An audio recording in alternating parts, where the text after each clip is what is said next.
Ali, Ali, Ali, Ali, Ali, Ali, yeah. I praise Allah for these lessons. I'm striving to be the message, and I thank Allah for His blessings. Ali was the circle 7. I praise Allah for these lessons. I'm striving to be the message, and I thank Allah for His blessings. Ali was the circle 7. I praise Allah for these lessons. I'm striving to be the message, and I thank Allah for His blessings. Ali was the circle 7. I praise Allah for these lessons. I'm striving to be the message, and I thank Allah for His blessings. Ali was the circle 7. I praise Allah for these lessons. I'm striving to be the message, and I thank Allah for His blessings. Ali was the circle 7. I praise Allah for these lessons. I'm striving to be the message, and I thank Allah for His blessings. Ali was the circle 7.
Islam, peace and love, family. Y'all already know what it is. We got another late night library session to bring to our family. I see we got some issues right here with the actual load on the Facebook. So what I'm gonna do before I get started here, I'm gonna go over there and manually post this. It's always a way to get around the nonsense. Just want to make sure that our family can see this. So what I'm gonna do is get this link right here from YouTube, and then I can share it. So let me get to work. Y'all already know I'm at it. We got a grand drawing to bring on the manifest. Very powerful demonstration. So most definitely be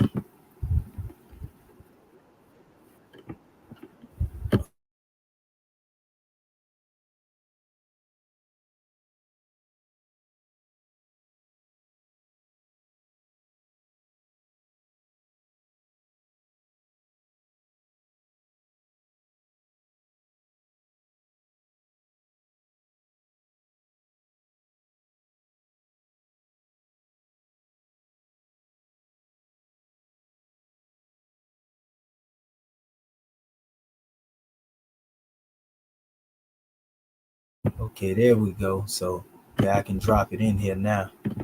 Actually, I'm gonna drop it on a couple of people so that they can see this. See we live.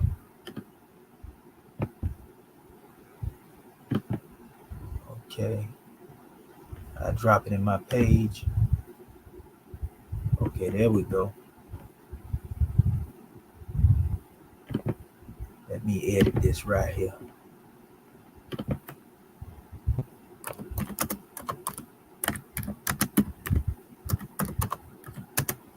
Yeah, they trying to stop this wisdom from coming through here. We got it though. Just give me 1 second, family. It's gonna be a powerful drawing that we have here. This right here, actually, the measure dealing with the divine origin of the Asiatic nation that we did the other day. You know, it actually was segue over into this particular measure because it goes a little deeper on some of the information that most people may not be familiar with in regards to dealing with, what the prophet brought and what he was demonstrating. So, it should have been another link up there that actually allow you to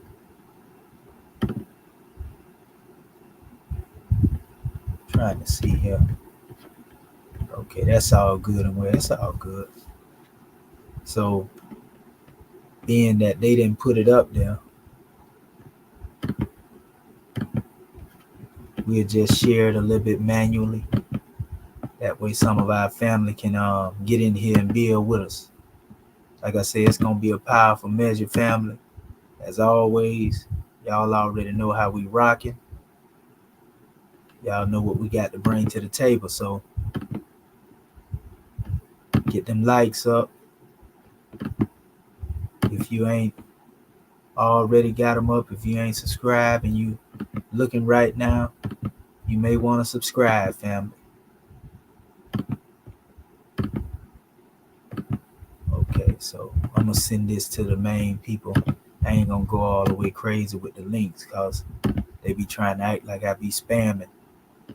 So that's enough right there. And everything that's meant to be caught after that, they'll definitely pick up on it.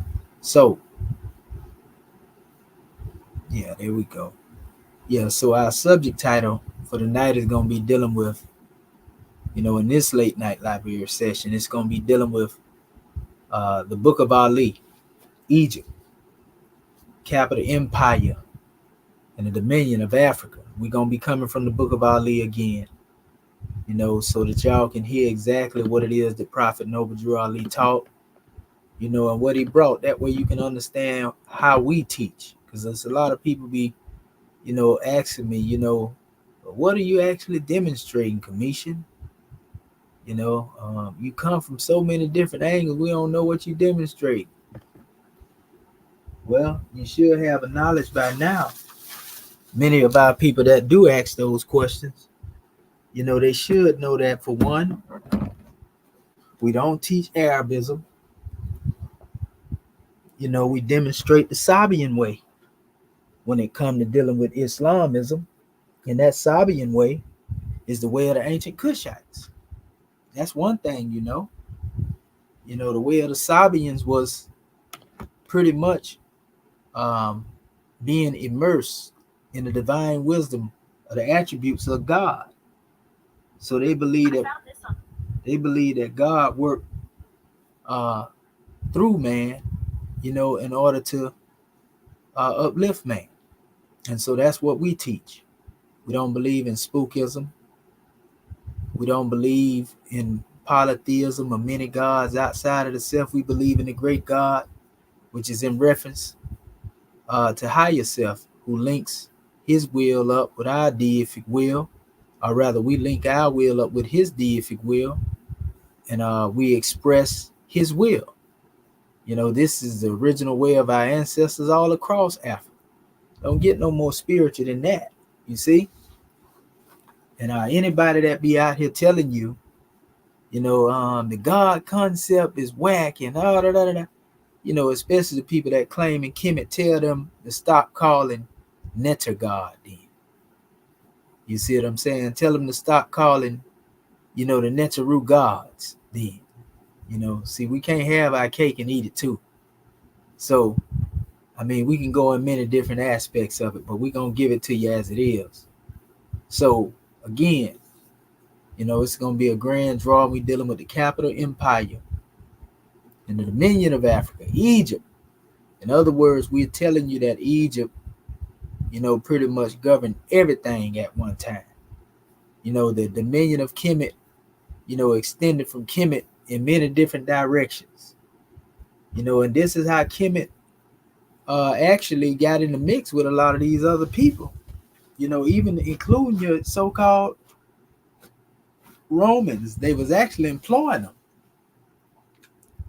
to do certain things, because ancient Kemites wasn't about a whole lot of fighting. In the beginning, they had those who that they would employ to go to war. You know, they was paymasters, so to speak. You know, I ain't gonna call it murder for hire. They wasn't demonstrating like that, but if you got out of line, you know, they definitely knew how to put you back in order and line you up, and they definitely would, you know, have mercenaries, you know, that they employed to do the work, so to speak. Um, they didn't have to get into a whole lot of that conflict until later, you know, and then after the ways of war came and they had to study the ways of war, then it was a lot of warfare that took place. But that's how Kemet was pretty much conquered too, because like I say, we wasn't really a warrior people. We were living by the Maotic law, you know. And then later on, when things got crazy, that, you know, we had to create the Magi, you know, to stand in defense. But those who were savage, that's all they knew. You know, that's all they knew. And so that's what made us invent the scimitar. You know, after going through different trying times and trials and tribulations and so forth and so on. That's a true story. That's the nature of our people. Sound familiar too, don't it? Just like our people when we came over here. You know, most of our people were as peaceful as ever. Even before that, that's how they was able to snatch some of us up. Because we believe in being open and letting anybody come amongst us. Go figure. And it's that type of, you know, sentiment that led us into our own demise, so to speak. Because we just a people that got love in us. That's just our nature to love people. You know? So anyway, let me check on my family. Islam, Brother Charles Warrior. Honors to your family. Be sure you hit that like button. You know, share this demonstration so we can get the moving. I know a couple of more of our people may check in. A lot of family may be out and about. But y'all already know we're going to keep doing it, and they'll come and see it later if they don't see it live. So what I'm going to do, give me 1 second right here. I'm going to start sharing my screen, and we're going to go into this measure. Because this information, it definitely has to be known. Because a lot of this is the same information that is questioned all the time. We actually touched on some of this the other day. So let's look at it. Let's get into it. Egypt. You know, want to give honors to our chairman again for the commentaries here. And he comes and he tells you, well, Arabic, you have Kemet, you know, also in the Egyptian language as well. Kemet, Kimi, Mizraim, put descendants of Ham, right? All of these are referred to under the blanket term Egyptians to a certain extent. Then we have the capital empire. What is the capital empire? Well, the first city, headquarters, hub, center of all nations, kingdoms, countries, cities, tribes, villages, families throughout the entire continent of Africa. See, this is what we're talking about. During the millenniums of Comedian rule, it says there were several civilized capitals, empires, dynasties, and kingdoms serving under the African Akubalan, capital of the Dominion of Kemet. And a lot of people don't know, you know, they think that this word Akubalan has no roots, you know, but it actually does have roots. Akubalan has a lot of meaning behind it, unbeknownst to many of our people. I actually just posted this recently, you know, in a post that I have. And it actually comes from this particular book right here. The Geography, right? Retified, or a description of the world and all its kingdoms and provinces and countries and so forth and so on. The seas, the land, the water, you can get all this in there. Illustrated with maps too. And so that's one aspect of it. Here's the map that's in the book. It's dealing with the map of Africa. But if you look down here, let me blow it up a little bit for you. You notice that Africa by the ancients was called Olympia. There was those who called it Olympia. So when you read about the Olympians again, you know that it's really talking about Africa. Zeus and all these different Hesperia, also Oceania, right? Corifo or Corifo, Ominous, Ortygia, and Ethiopia. Then by the Greeks and Romans, it was called Libya. That's why you have, again, maps that I showed you all before. And they say Libya, most of those are Roman and Greek maps. They looked at the whole of Africa instead of as Africa, they seen it as Libya. So anyway, it says by the Ethiopians and the Moors, Africa was called Akibalan. You see it right here, Akibalan. So we see that Akibalan is a name that came from the Moors, and the Ethiopians also used it. So this was a pure African name. You see? So, I did want to put this up here.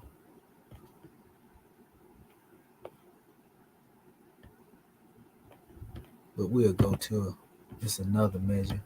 I wanted to show you the actual, because it actually went on too.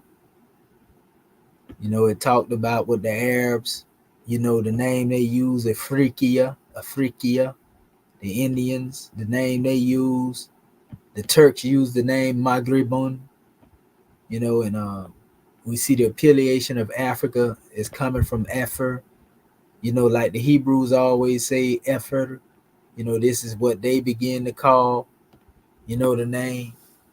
So we can see everybody had their own different name for this continent that we today call Africa. You see? Keep that in mind, family, because all that's going to make sense in a minute. Just give me 1 second. So let me go back over here and pull this up for you. Get the document back up here. I'm going to go into that one too in a second. Actually, after I give this layout. So anyway, now that we know where the name Akubalan come from, it's a name that was called what it was by the indigenous inhabitants, our people, right? So what is dominion of Africa? Well, let's go right here. You already had a sneak preview. Dominion of Africa. 1 second right here. I'm trying to pull this here up for you.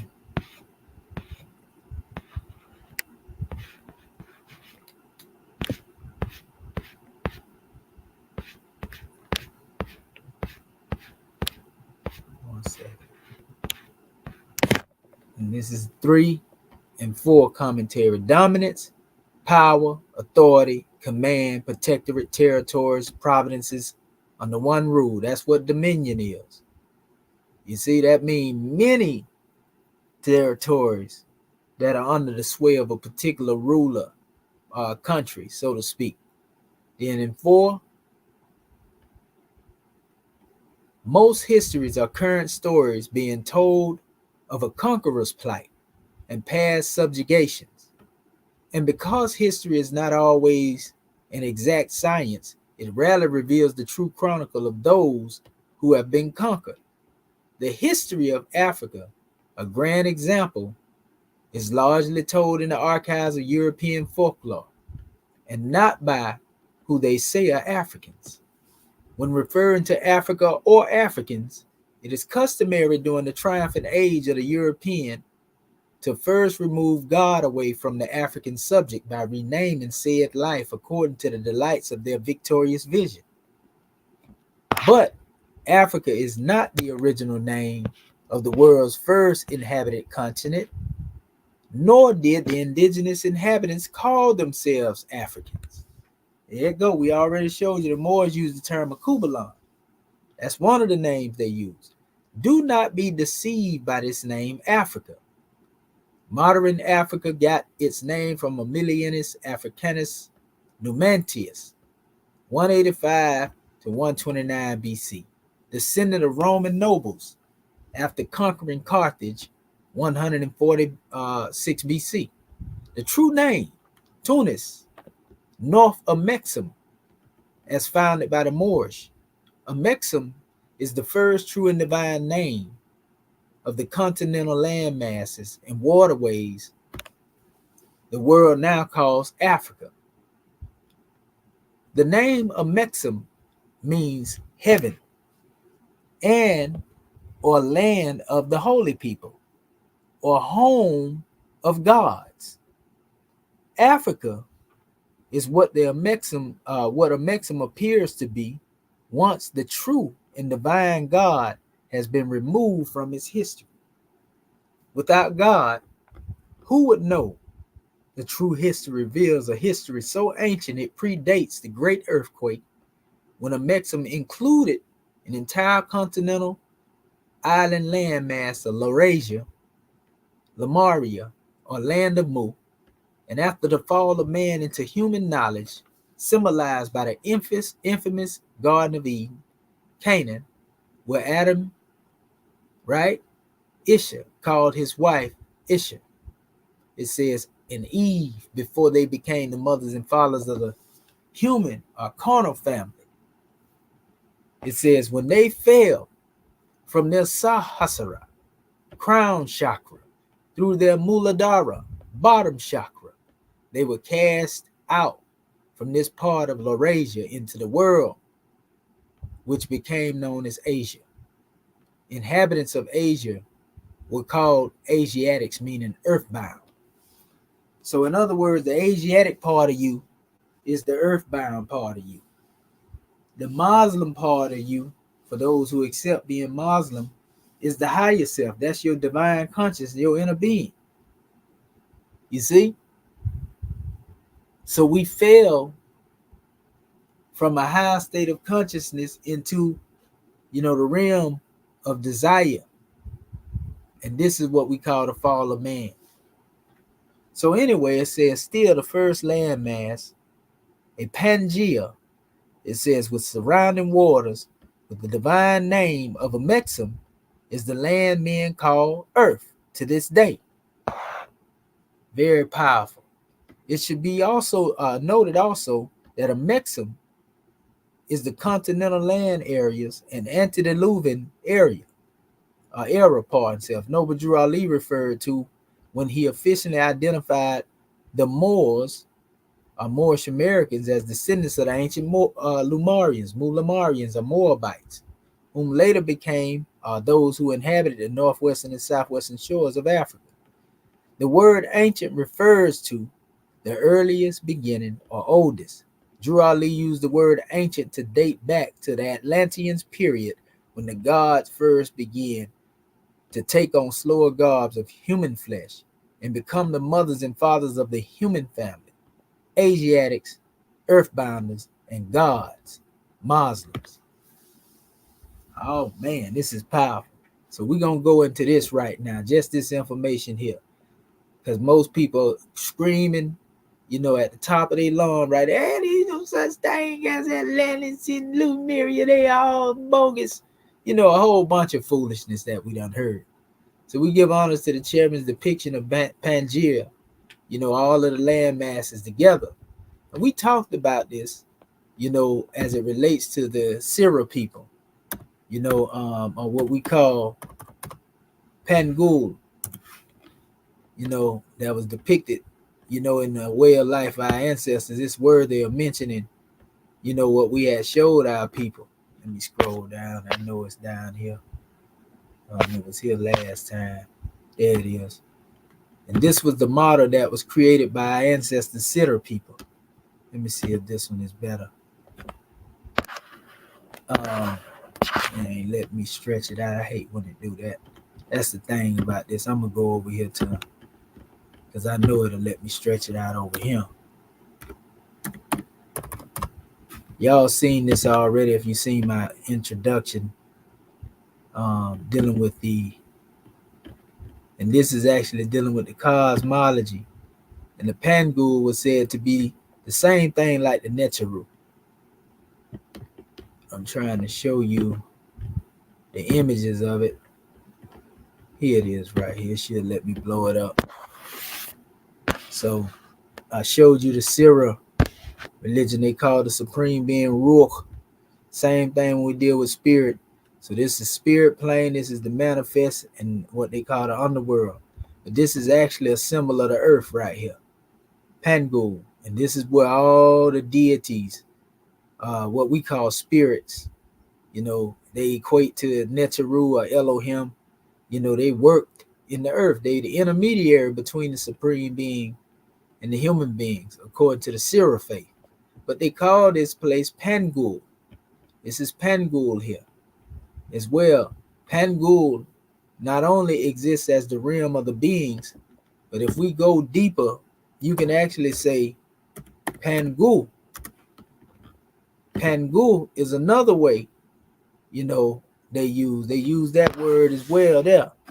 But Pangul, it's also mentioned here in Chinese as a primordial being and creation figure. They said who separated the heaven and the earth. So it seems like the Chinese have some measures dealing with a separation between the heaven and the earth right here. The same type of demonstration. So this goes back to earth as a representation. Again, we can see the relation to that in the concept of Pangea is what we're getting at. One earth. But those who are human that are upon the earth, we call them Asiatics, earthbound in our teaching. That's what it means. Asia actually represents the body, the Attic represent the mind. So this earthbound body is what we refer to as Asiatic. And I'm going to show you where else that's mentioned. If you know anything about what we call the Zohar, the Book of Radiance, what people call the Kabbalah, I like to call it the Kaaba of Allah. You understand when it speaks on different levels, Asia, right, is known as Alam Asia. And this is the world of action, where we are right now. You see, this is the last of the world, spiritual worlds based on the passage, but it actually is identical with the existing world that we live in. So you can see that Asia, from that standpoint, would represent and cover the whole earth. If we was dealing with it from a Kabbalistic standpoint and from the tree of life. So in other words, let's just pull up one of these charts that had a Sephirot in it. The 10 Sephirot will always show, there you go right now, Alkuth, Bria, Jekara, Asia. This is the world of the manifest. The earthbound. You see? So we see the concept of the kingdom of that which is worldly, Asia. So when we say Asiatic mean earthbound, and we came out of the spirit plane into the physical, that's what we talking about. We're going to go deeper into that later. So keep that in mind. Some of you familiar with the Kabbalah and the Tree of Life. So the earthbound aspect always represent Asia. You see? So we want to go into this and really give our family some insight. So let me go back over here. Trying to pull this up where we was in the book of, there we go. So now that we understand, the deeper aspects of dealing with the name Asian, we also going to show you on the map. In fact, we're going to do that right now. We already told you that Africa is not the real name. We mentioned Amexem. So what I'm going to do, I'm going to go into this slide right here, and I'm going to show you what Amexem really represents. And then I'm going to go and show you Asia as well. I put this together not long ago. If you notice here, Noble Drew Ali, he said that His father Ham and his family was second. We're going to get into this in a minute. We ain't got here yet, but we touching it right now since we talking about a Mexican. Then came the word Ethiopia, which means demarcation line, or the dominion of a Mexim, and the first true and divine name of Africa, dividing of the land between the Father and the Son. But remember, we said a Mexim means land of the gods, according to our chairman. Now, this is what I was able to find. And this is from one of them old books that I was telling y'all about. So I was able to put these things together. This word Om, which is a very important word, especially when we deal with the concept of the universe, because it is said that the universe actually makes this sound. This is the sound that brought everything into existence, according to what we call cymatic frequency. That's why when you see people in the belief system of the Indus Kushite Valley civilization, of what they call Hinduism, they say, that's basically trying to move, the ethers, vibrate the ethers. And you can do it so masterfully to where you can actually begin to restructure your cells and heal your body and so forth and so on. But anyway, when you tack that on to the word Axum, it becomes Omaxum. And this is why we can understand how Mexim itself end up being the land of the gods. Remember, we was talking about Pangu. You see, the Pangu represent the spiritual deities that dwell on the earth plane. You see, that's what our ancient ancestors taught in the Syro belief.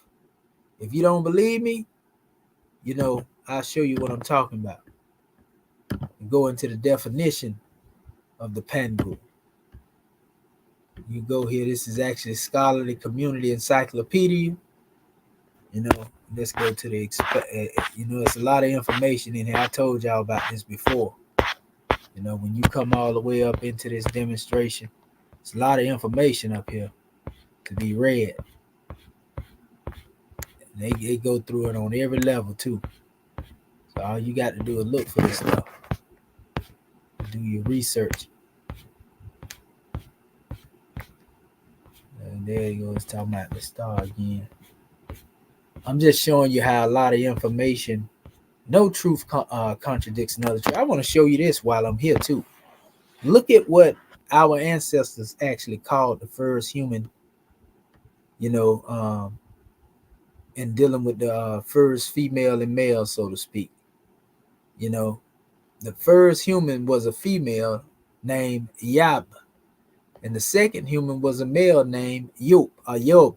This is how they are teaching that, man come from the matriarchal. In all actuality, we understand, they even tell you these wasn't necessarily physical at first. They later became physical. So when we go into the universe, we say the universe is symbolic to the womb from whence man came. But when we come on the manifest, the biblical text will say the woman come from man. You know what I mean? So when we look at the universe always been expression of the womb. Even in the word Rahman, I meant to say Rahim in the Arabic. The root of the word is actually womb, but that's a whole nother measure. So they actually use the term Yap and Yup were the first humans that walked the earth. This is according to the Sirah teaching. In the ancient sacred village of Yabo in present-day Senegal, it also derives its name for this couple. The Ark of Yabo is believed to be an ancient relic, and it's said that the first humans on earth, Yab and Yapo, female and male respected, boarded this ark when they left the empyrean heaven. It says after their creation by the supreme deity Ru. This relic, believed to be under the guardianship of Yapo and Yabo, it says one of the sacred villages in the Sirah religion. However, it is one of the sacred Sirah relics which holds great religious significance. Now this is powerful because you can actually see if this is the case and this is in Senegal And they actually have the teaching talking about the first man being referred to as Yabo and Yabo. We can actually say that, this is where your aboriginals would have had to come from then. You see, those who claim to be abos, if y'all want to call y'allself by that name, well, these the first humans were called Yabo. So that means you got to be of the Senegal birth too. That Marian, birth too. That Moorish birth too. Come on now. We already know that the Moors was Aboriginal, so that ain't no big deal, but it's grand to see our ancestors teaching this. If you were to go look up the word, Aboriginal, because the Aborigines don't want to admit that they got some African in them. But just saying you Yabo or Abo, see? Indigenous, native, original, earliest, first. Come on, initial, right? Autochthonous, huh? Okay. So we hear that the first man and woman is Yabo and Yapo. Abo. So y'all come from, that Moorish bloodline too. And if you go do your research and you go look at them slave ship migrations, it's going to show that y'all got some of the same blood in y'all, bet you. Just like we got that Senegalese blood lineage, y'all got it too. But I just wanted to just show you some comparisons here with certain things. Words have power, family. That etymology don't lie. You can use that etymology to trace everything back and show all the links that they be trying to hide.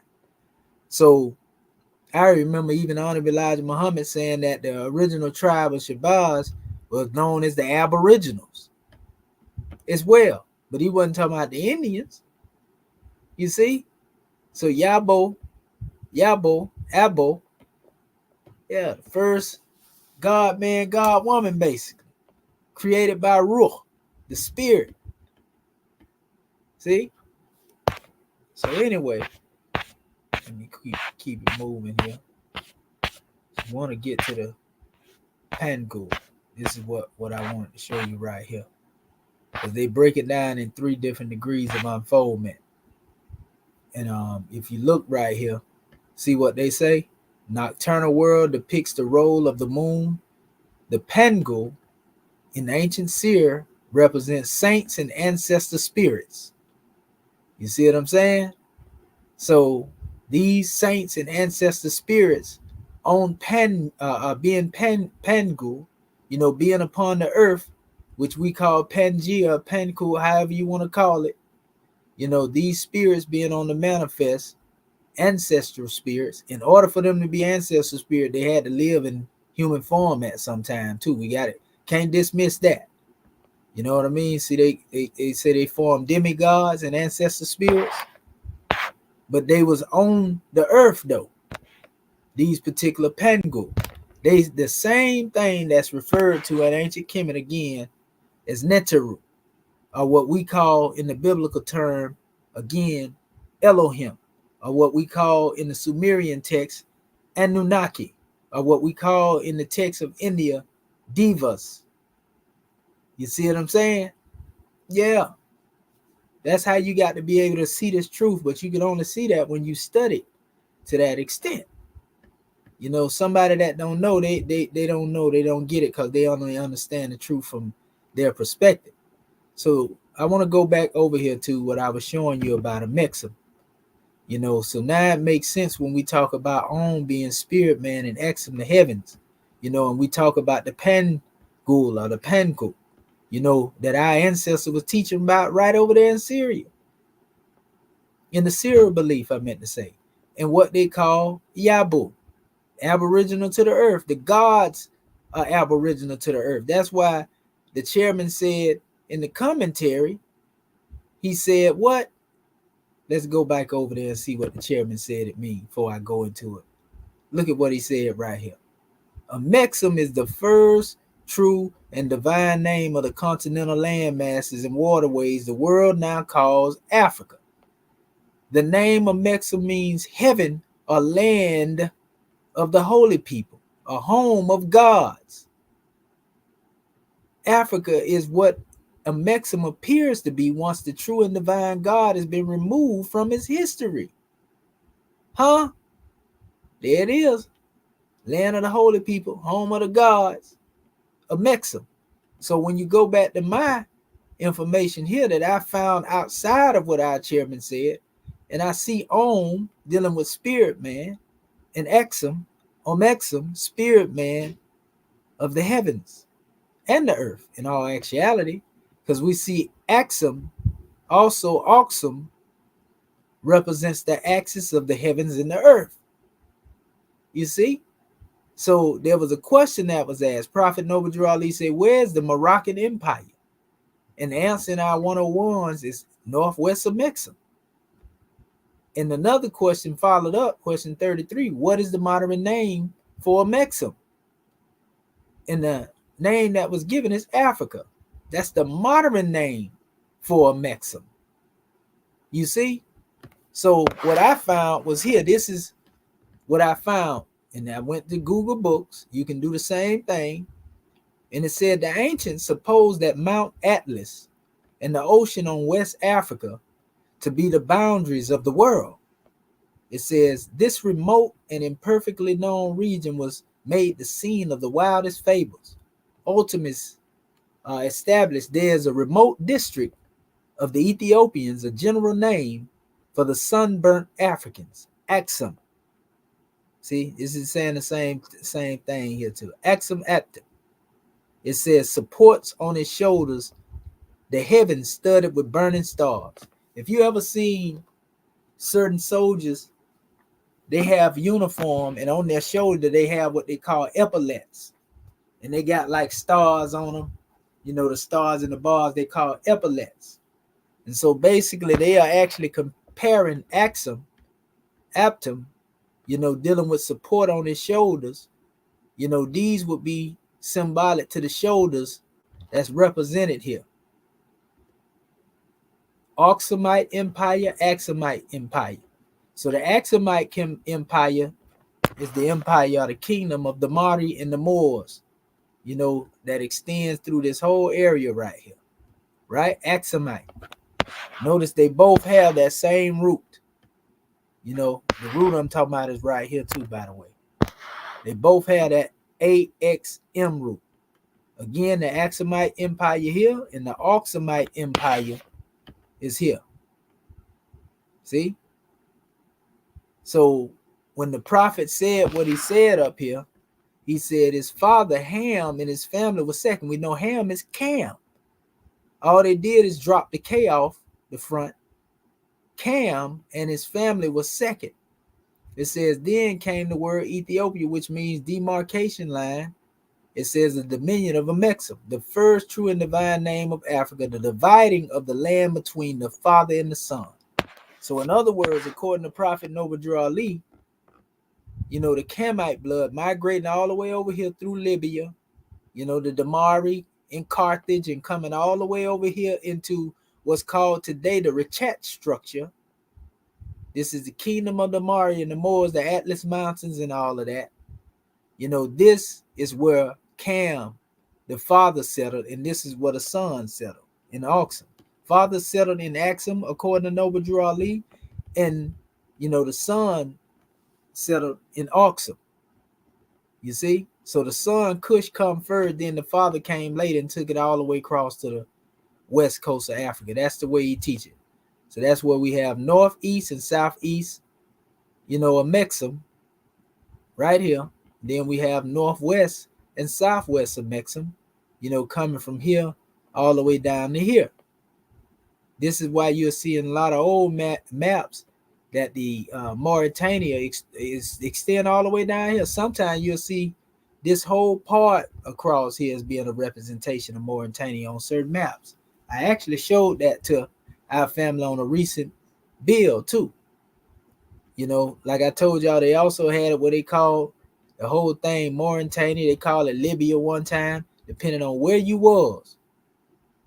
You know, so this is why we use that terminology with Amexem and Axum. You know, but it extended over even further into the West, into the Americans teaching. under the name Olmecs, Olmecs are also Mexians, which were the indigenous people of Mexico that look just like us. I actually showed y'all a picture of them particular ones too the other day. What they call them Afro Mexicans, But anyway, so you see that name Olmecs have a deep meaning behind it, along with the term, a Mexum, Axum, Auxum, and so forth and so on. So all you got to do is know your etymology, family. So this is what was really being meant. And it took me time to come forth with this information, family, to do this research, to confirm what Prophet Noble Drew Ali was teaching, So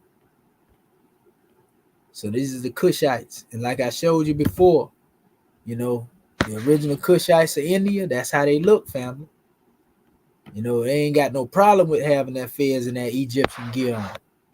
You see a whole red fez right there on that brother head. See that there? Come on, bro. We can't make this stuff up. We've been doing this.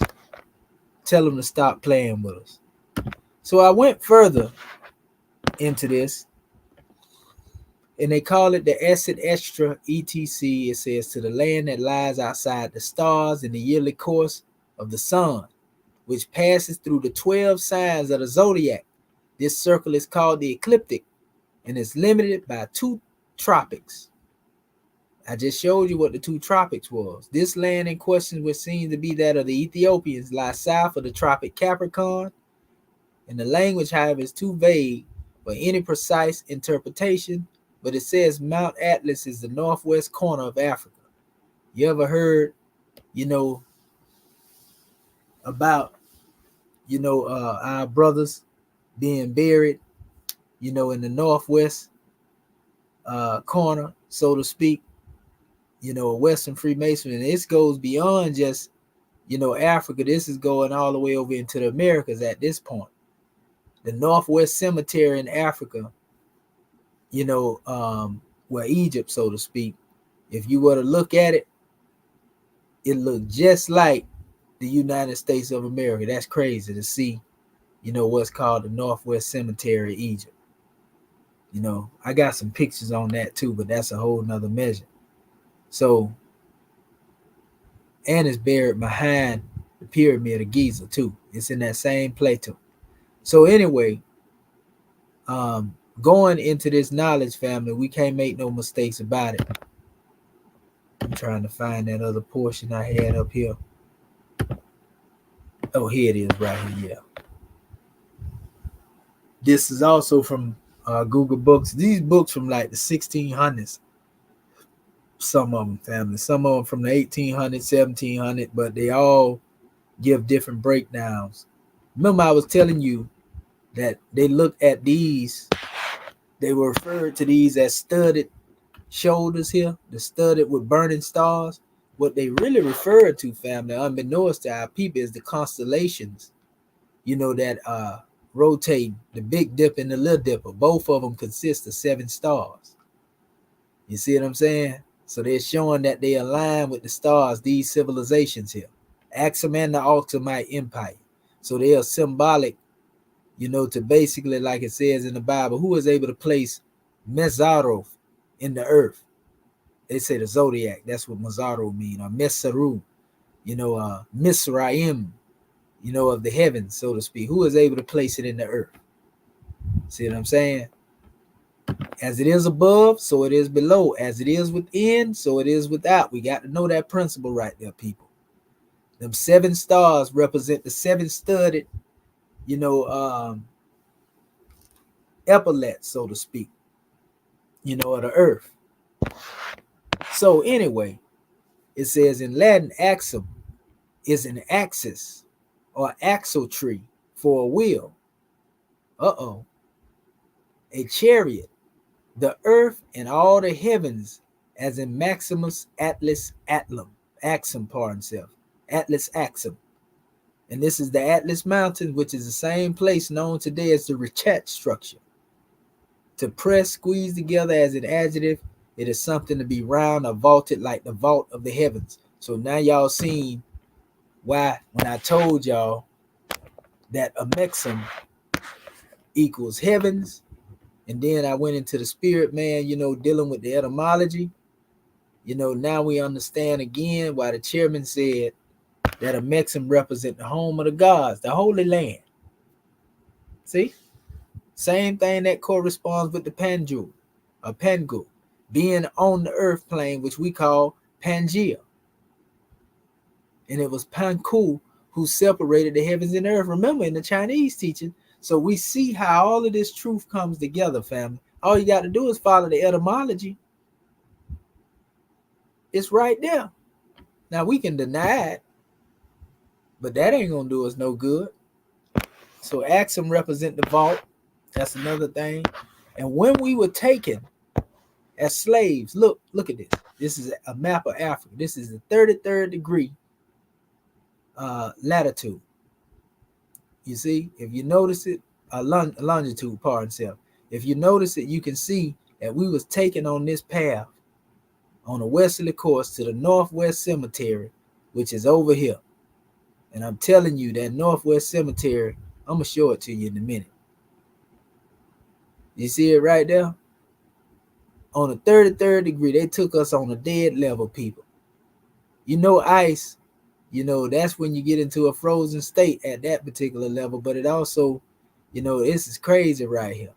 33 degrees. That's the course we got took on, most of us. Whether we know it or not, from the homeland. We got took from the homeland. They came inland and took us all the way out here. Come on, man. Straight over here.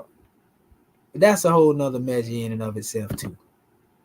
So what I'm going to do, I'm going to go back to where we were. I want to go to that Northwest Cemetery first, though, in Egypt. So y'all see what I'm talking about.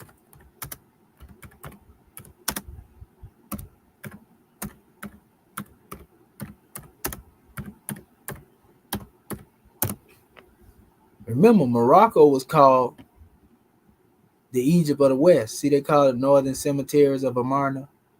But they call Morocco, see it right here. Look at this, family. You can put the United States map, and it's behind the pyramid of Cheops. So now watch this right here. We giving it up. If you were to place the United States over this demonstration, this would be the Florida region. This would be like your New York and all that right there. In the same shape. And I actually did this before. You can actually superimpose the United States over this, and all these different graves here will be symbolic to what would represent the states in the United States of America, where our people are buried under the constitutional law. So when you look at the pyramid of Cheops, Great Pyramid, right? Now you think about the dollar bill, and then you understand that that pyramid got 72 different stones in it. And the 72 stones are symbolic to what Muhammad called 72 different sects under the jinn, the rule of the jinn, because it was said that Solomon had 72 jinns that aided him in building his temple. So the real symbology behind the 72 bricks represents 72 jinns. So when you see this pyramid right here, watch this, on the dollar bill.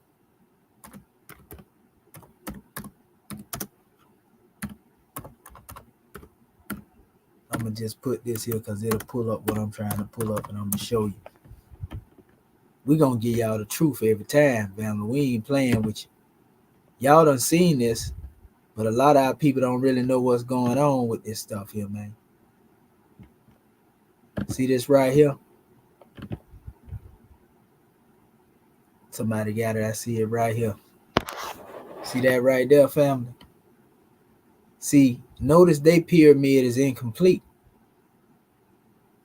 But who you think buried behind the pyramid over here? Who you think behind that pyramid? Because in Egypt, it's a cemetery that look just like the United States of America behind it. I'm giving the knowledge up tonight, right? And then if you look at it, it says Anuit, Coeptus, Novus Ordo Seclorum. right? New order of the world. Yeah. In this sign, you shall conquer. That's what it, look at this here now. So they have it forming a 6. If you go around, look at it, see M, A, right? S, right? O, right? N, Mason. And then you have what you call what? See, don't nobody supposed to know this stuff right here. They supposed to be hiding this. We don't hide nothing. We showing you. I ain't took no oath. I'm an adept. You see? We got to claim what's our own. Everything come out of Kemet. See? So then it say ancient, right? Order of the noble, of the mystic, shrine. Same demonstration right there, right? But the Europeans separate their order from, the Prince Hall order. So it's a conflict there, but, that's on a whole nother measure. So this is all dealing with white, so-called white or European male masonry. And they hide behind your symbols, family. Trust me when I tell you, they got you buried behind the pyramid. Then this is the eye of George Washington. So that's why they say in God we trust, because it means government ordinance department. That's what the God is, G-O-D. In God we trust. They ain't talking about the supreme being. They talking about George Washington. That's his eye right there. You see what I'm saying? That's him looking over you. So I just wanted to add that on to you. And it's straight remix, family. Straight remix. You know good and well that's George Washington eye right there. Because he was the first Mason, to actually demonstrate a ceremony in 1776 when they first called themselves planting the keystone. But they ain't tell you what they found. I'm going to show you what they found, family. I'm going to show you what they found. Because they actually, the weather got bad and they had to go in. And when they came back, they lost the location of the keystone, right? And what ended up happening is they was digging, looking for it, and they found a relic. I'm going to show you what that relic is.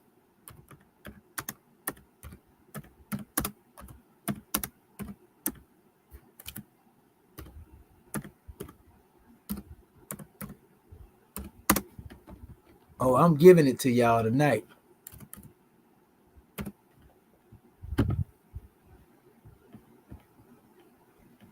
This is what they found. They found the hand of Sabazius over here. They found the hand of Sabazius over here, people. You see what I'm saying? Y'all already know who Sabazius is and what Sabaz represents. You know what I mean? Let's go into it and see what they had to say about the hand of Sabazius. We already showed that this connect to the Sabians and the tribe of Shabazz and, the deity of Aruk, what they call Iraq.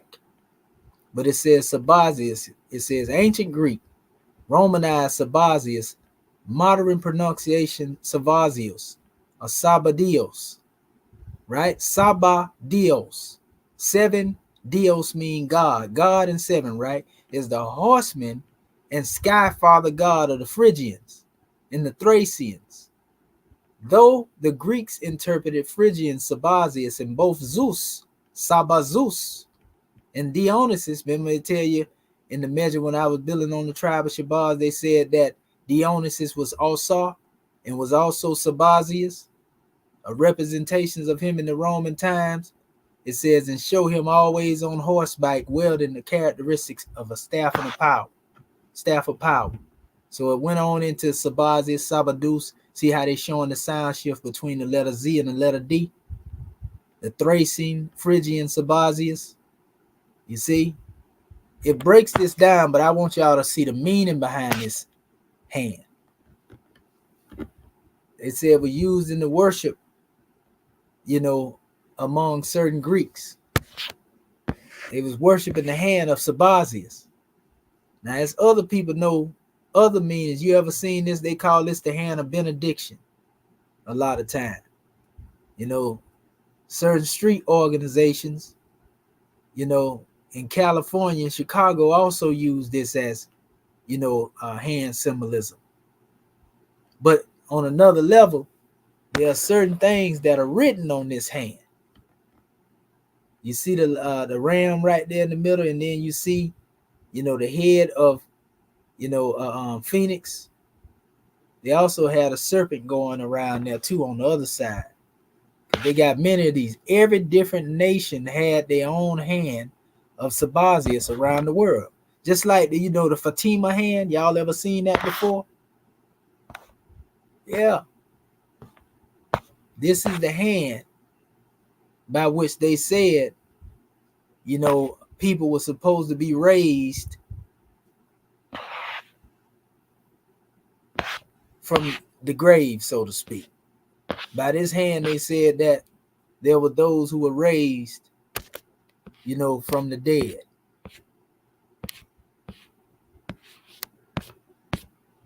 It's called the hand of the mysteries also. Telling you, I can't make this stuff up. You see how much information it is on this here? A lot of y'all probably ain't never seen this before, wondering what is this? But yeah, low key. See, they also trying to connect it here, talking about this is the hand of the moon god. But in all these different cultures, family, they got this hand. And they found this hand, family. There you go, look at it.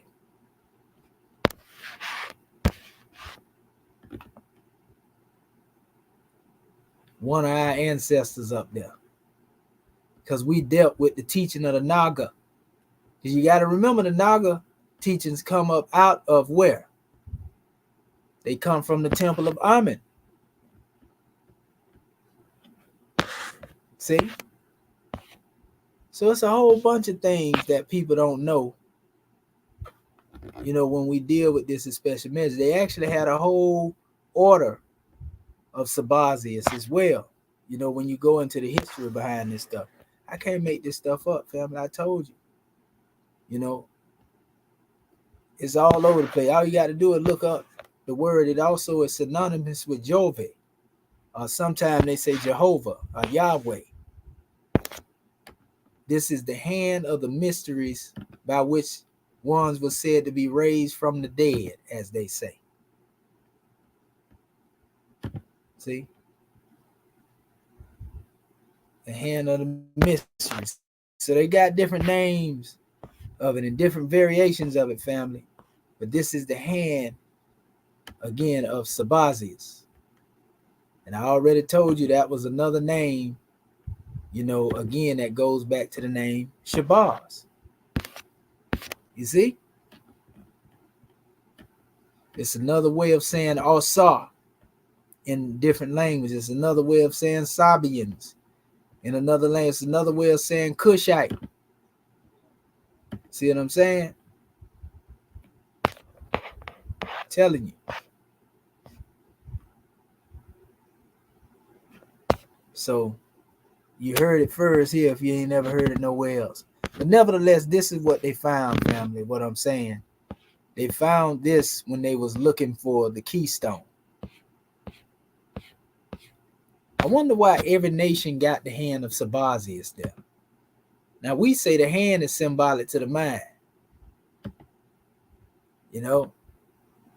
This is very old relic, family. Very old relic. The emblematic hand of the mysteries. The alchemical system. See what they call it? It says the alchemical symbol of apotheoses. The transformation of man into God. So they're saying when man was raised, by this special symbol, one was raised to God. But anyway, on another note, to go further into what it is that I was showing y'all, showing you what these people be hiding, man. So if they found this hand here, my thing is this. If they found this hand in the land, then this says something about the people that was already here. This says something about the people that was already here. They found the hand of a Cushitic deity right here in the Americas. That ain't the first time they found them, because Prophet Noble Drew Ali reached down in the earth up there in Chicago, and he recovered, a relic that was said to have been left behind by the goddess Candace, who was actually a Cushite queen. So this could be another one of those relics. We know it's a Cushite relic, so that means that our people had already been over here way before the European got here, family. You see? But again, we cannot get around the fact, like I was showing y'all, when you go back to that Northwest Cemetery, behind that pyramid, how they had this over there in Kemet. When you go back to that dollar bill that I was showing y'all earlier, our people don't even know they buried in the Northwest Cemetery over here in the United States. You buried behind the pyramid without a capstone. You buried behind a pyramid without a capstone. So what do you think the capstone represent? Us, when we get ourselves in order, and the weight of our unity. If you put it on top of that little pyramid they got on the dollar bill, it'll grind it to powder. The weight of our unity, coming together as a nation, each and every one of us represents stones. But if we come together as one nation, the weight of the capstone sitting on top of that will grind it to powder. And then who you think you got left on the manifest? Who you think they got left on the manifest after that? Us. Because it was written that the head was going to become the tail and the tail was going to become the head. The same block the builders rejected was going to become the chief cornerstone. And this is marvelous in the sight of the Most High, according to the Piscean records of what they like to call the Bible, right? Who you think the chief cornerstone is? The one that's right there in the northwest corner.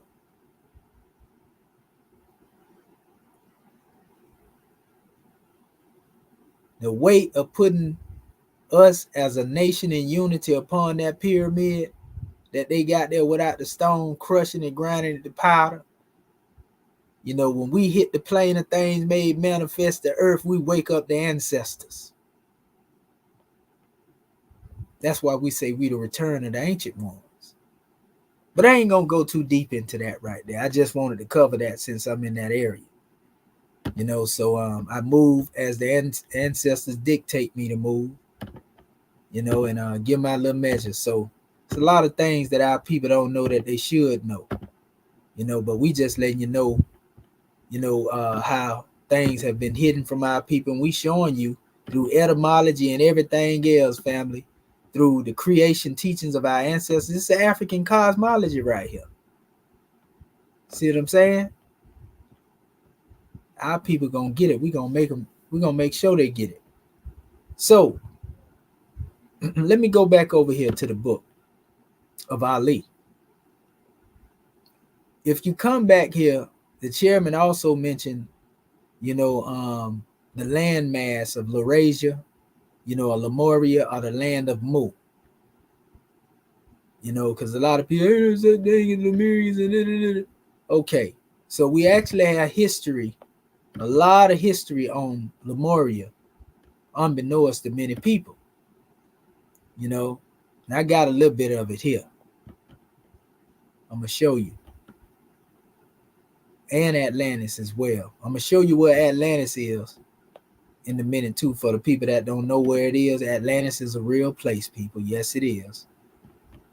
Now, I showed you this map right here, and we seen it on our beloved brother's site. And I showed you that I had it too. This is the area of Lemuria, the lost continent, where it's sunk at. You see the Moors over here? Now, here's some information on the record. And a lot of this comes from the Book of Wisdom. You know, it's a book that was written years ago, a few years ago. I want to say during the 1930s. But anyway, I got the whole PDF over here too. These just excerpts from it. It says, even in the days of Lemuria, men peopled the earth, and Lemurian people were of our first type. And they have different figures, and they show them, and they said they were the pure Negroes and other woolly-haired races. It says, today are remnants of the ancient Lemurians, with little change of type, except in diminution of stature. They're saying that our people pretty much look still like the ancient Lemurians.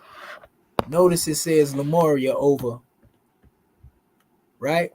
1 million years ago. Lemuria. This is, a hypothetical map, figure 21. Here's the other one here that's dealing with Atlantis 300,000 years ago, right? It says, where the Atlantic Ocean is today, there existed once upon a time a continent, which Theosophists, after Plato, called Atlantis. It says, by the time of the map in figure 23, Atlantis and the remnants of Lemuria have changed in outline as we have come to the days of figure 24 and the remains of once vast continent of Atlantis only, right? A large island in the Atlantic Ocean is what it was. So Atlantis, let me show you where it was. The actual place was here, right here where it says Moors at on this map. It was actually in this area. This is where the Atlas Mountains is, or the Axumite Empire, as we call it. The King Axum, Atlantis, Mari, the Mari kings. We talked about the Mari, the Moorish gods.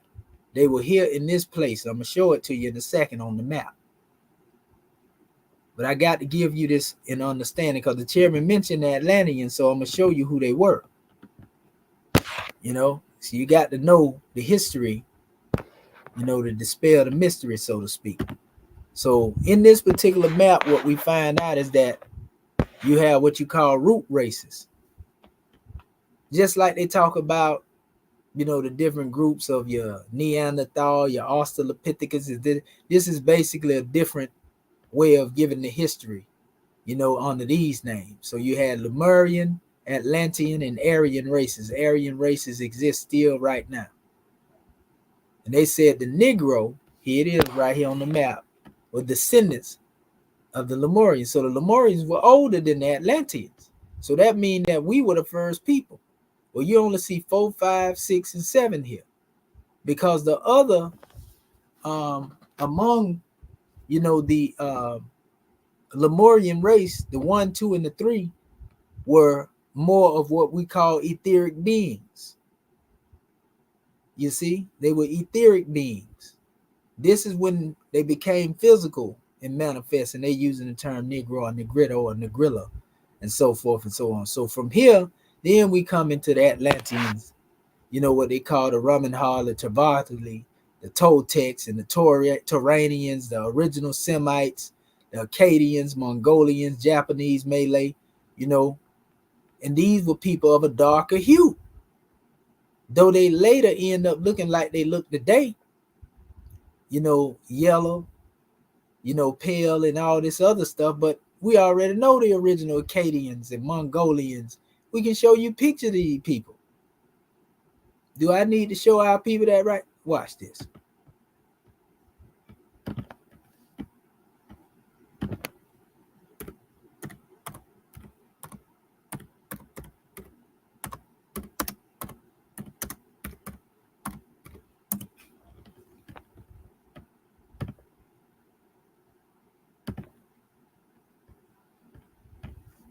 This is what your aboriginals look like over there in them areas that they call the Negrito. See the one that they were talking about, Atlantis? Lemuria. That's what they look like, family. Before they start looking like this here.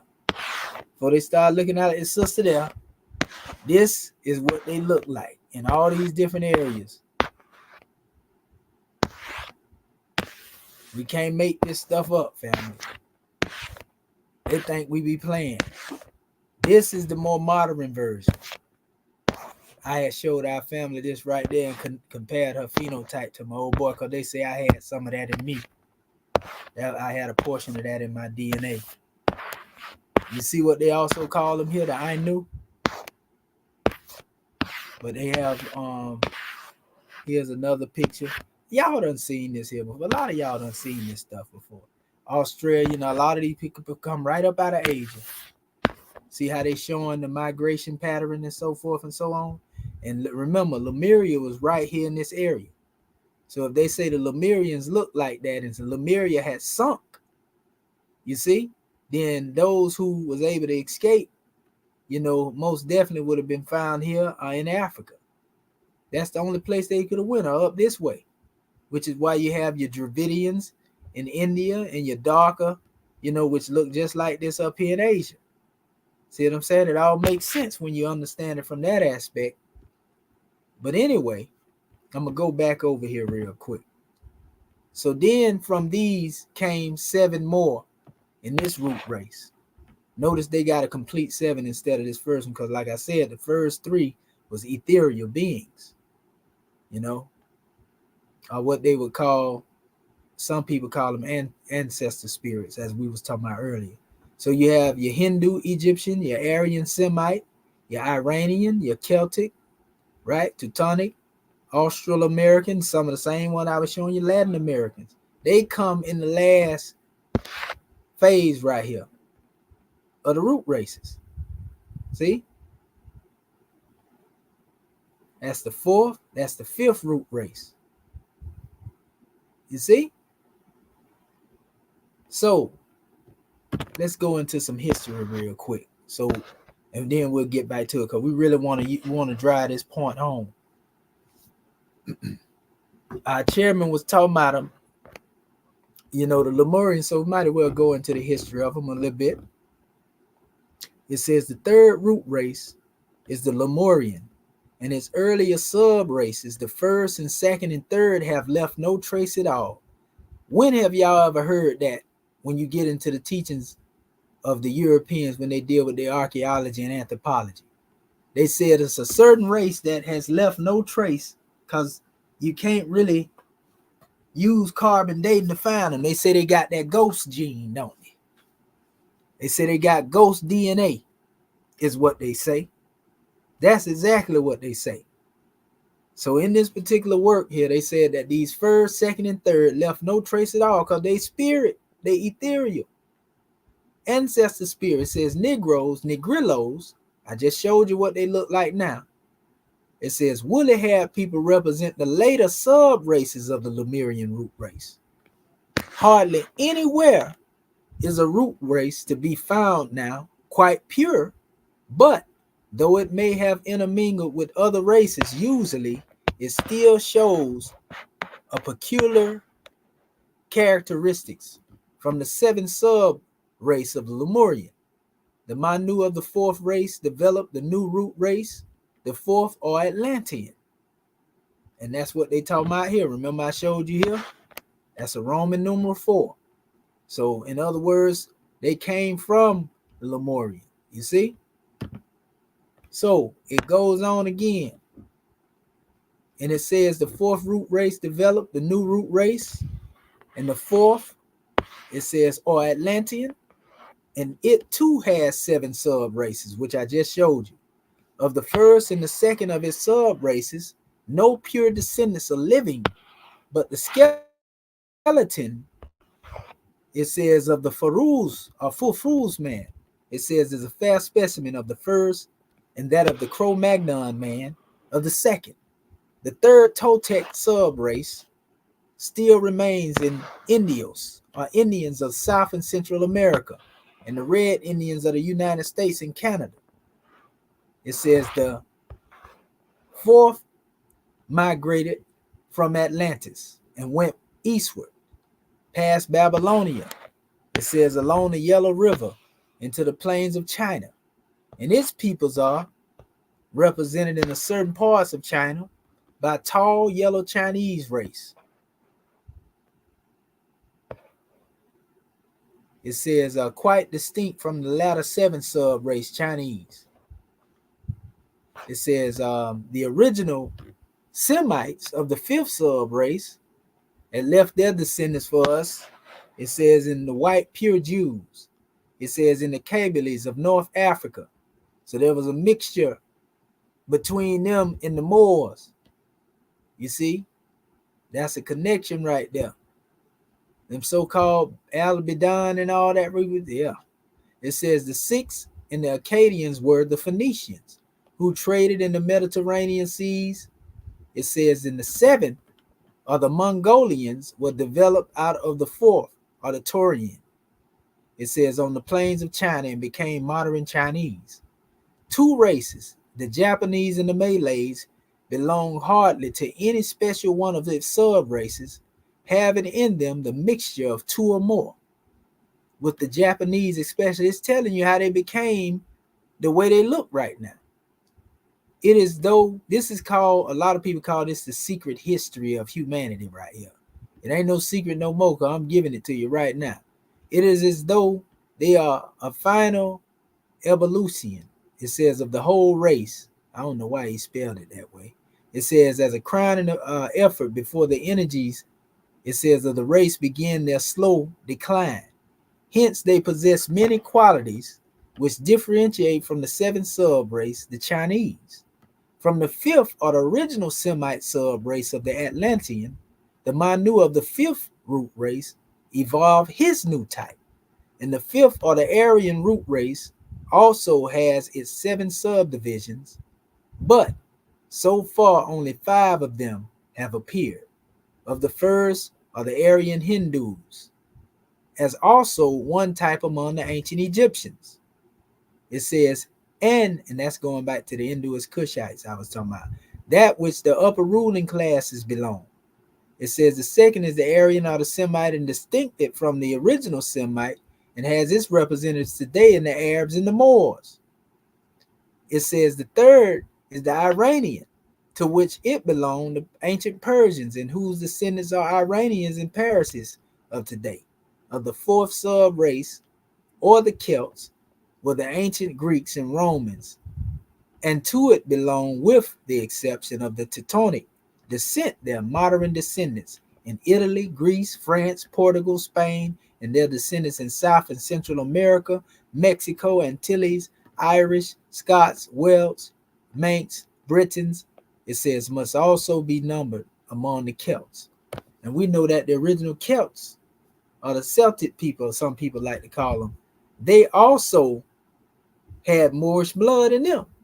So this is where you see all the amalgamation and the mixing and all that right there. It just gave you a whole rundown of the history and that whole little portion right there. You know what I mean? Dealing with the root races. So this was another piece here where it says, long before the destruction of Atlantis, however, a new race of men has sprung up around the southern shores of Central and Asian Sea. It said these are the Aryans, and the third type southwards and westward they spread and became Hindus and Arabs and Persians and Greeks and Romans and Celts and Slavs and Teutons. It says thus in Lemuria part itself, and Atlantis and Asia, it says arose the 3 races whose descendants people the earth today. Theosophy teaches that the rise and fall of civilizations is not a mechanical development, a checkerboard of nights and days, with destiny with men for pieces and plays. It says nations come and nations go, but always according to a plan. The Logos from the beginning of human existence has planned what races and what religions and sciences appropriate to them shall appear one after another, and his agents on earth, the great brotherhood, carry out his plan. It is the adept brothers who use in all nature's forces, invisible and invisible, direct evolutionary processes throughout the millions of years. So this is what the Honorable Elijah Muhammad was talking about when he spoke, on the scientists that was able to predict the future. And then they bring forth their wisdom in a particular time and cycle age. Just like Prophet Noble Drew Ali told us, masterminds move throughout the climes and time of the cycle ages. And every race is a journey along the way. Because it's always a God man, to rise up in a particular time, like Prophet Noble Drew Ali came in our time. He was the God man of this cycle to us. But anyway, it says, in that brotherhood, there are two adepts whose work is to mold the destiny of each great race. One is called the Manu, who directs the physical development of the race, forming a new race type by modification from that already existing according to the plan of the logos set before him. In other words, this the one bring a change in the physical characteristics. Then this other one, it is the Manu who guides the migrations of the race and gives each people its polity and directs each to do its appointed work. Give them books, basically, a particular system of learning, so to speak. So it says the other guardian of the race is the Bodhisattva, or the spiritual teacher, who watches over its intellectual and emotional development and arranges for each people such religions, arts, sciences as shall enable it to play its role in the drama written by the Logos, following the plan of the Logos during that period of time in which humanity evolves on Earth. 7 great race types are made to appear, called root races. So far in the evolution of men, only 5 of the 7 have appeared. Of them, the first and the second appeared so long ago that they have left no direct descendants. There you go again, talking about that ghost DNA. That ghost gene, they like to call it, right? God gene. But it says each root race has 7 modifications called sub-races. A sub-race has a fundamental characteristics of the root race, but it also has also some tendency of modification of peculiar to itself. In figure 26, we have the name of the 3 root races and their sub-races, whose representatives we have seen in the 3 race types already studied.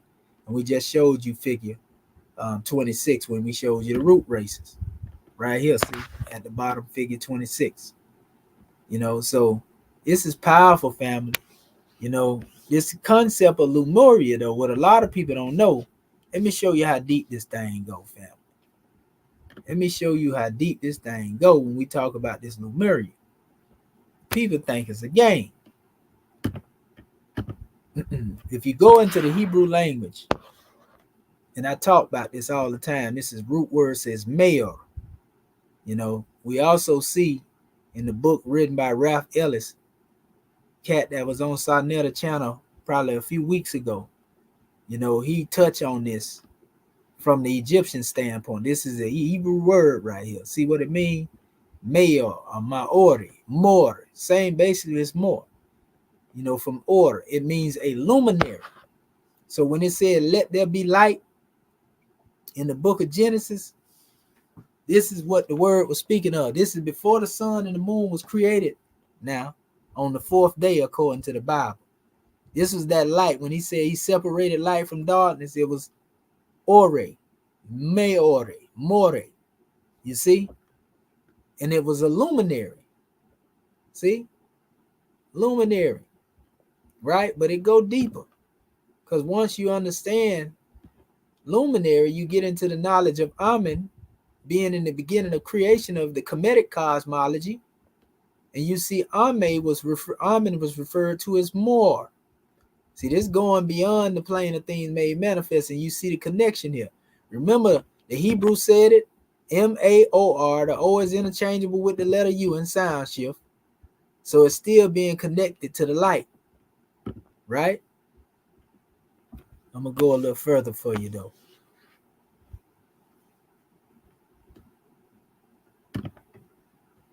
Here it is again here. Mar and Maor. See it? Maor. This is in the book of Psalm. You have prepared the light in the sun. So Mar represents the light.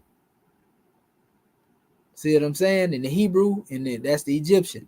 See the O and the U, the O and the W together, they both sound shift into this letter U by itself.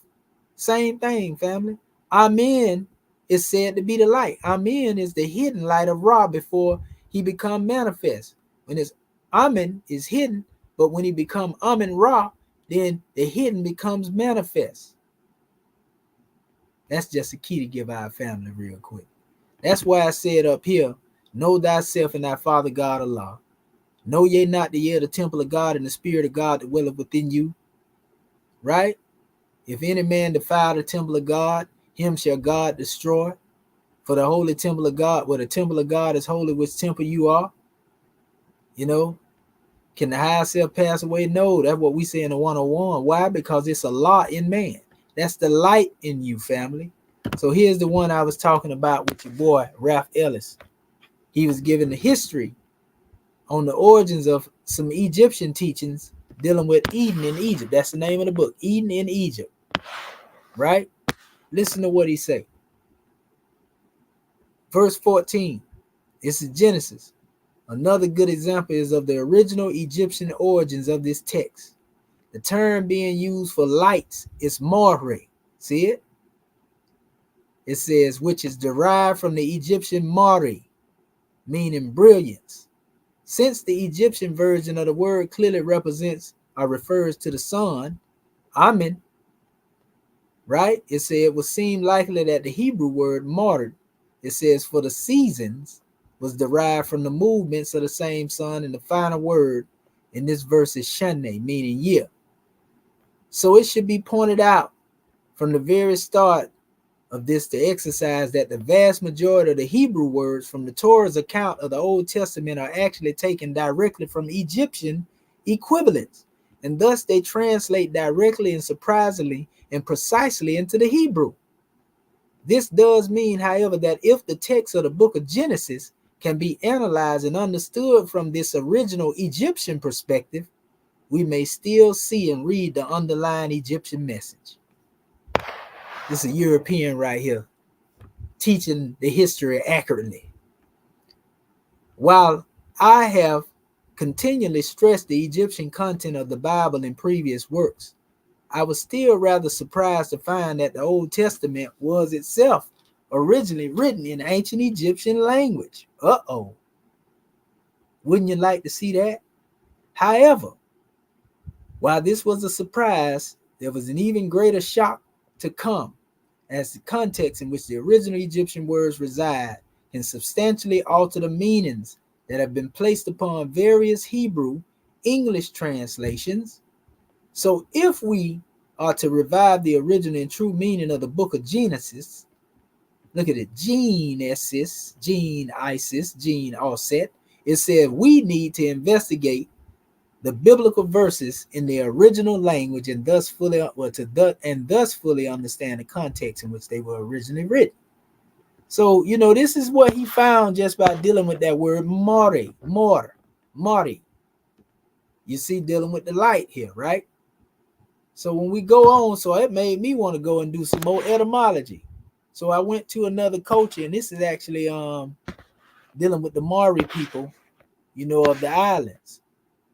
Right here close to us, in the areas of South America, those areas around there. But anyway, in this particular breakdown, they have the word Mare in their culture too. Now remember, Mare means light in the book of Genesis. It means light in Egypt. But right here among the Mare people, it means life force. Mare means life force. You see that right there? So no matter what his word go, see right here, the Monteranga Mare, knowledge, application of that knowledge, it's breaking down, this system, their spiritual system. But like I said, you see it, Mare life force, that's a part of their cycle. Here's another one. Same people. See, they talk about the world of light, the world as we know it, Ta-A Mare, right here, the world of light. See it here again, Mare, life force. See? So I found in a book, it led me to this, and I seen Atomare. Atomare, atom, like atom, A-T-M-E-M, atom, Mare, the spirit of a living man that is gone out of him during sleep and being seen by someone. Remember I was talking about the first three root races being etheric? This is a description, Atomare. You see, by someone, this word occurs in one dialect and is composed of Ata, the soul, and Mari, which means to live. So this word Mari also means to live, Atamari. So that brought me to here, because they had told the people that the Lemurians represented a bunch of monkeys on the island of Madagascar. And upon investigation, after I got done doing my due diligence, I found something else out about this word lemur that they never told you. Remember, we was talking about when you go back to them first 3 root races, they can't be traced because they said they didn't have nothing to test. And they had to do with beings that supersede your ability. You can't test the spirit, can you? So it says the word lemur actually means ghost, while the Roman translation lumari refers to the ancestral spirit. See, they didn't tell y'all this, did they?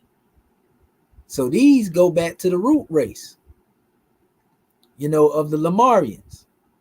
They come from the gods. This is nothing more than talking about what we call spiritual ancestors that seeded this earth to bring us into existence. I'm going to show you the scientific proof of this in a minute.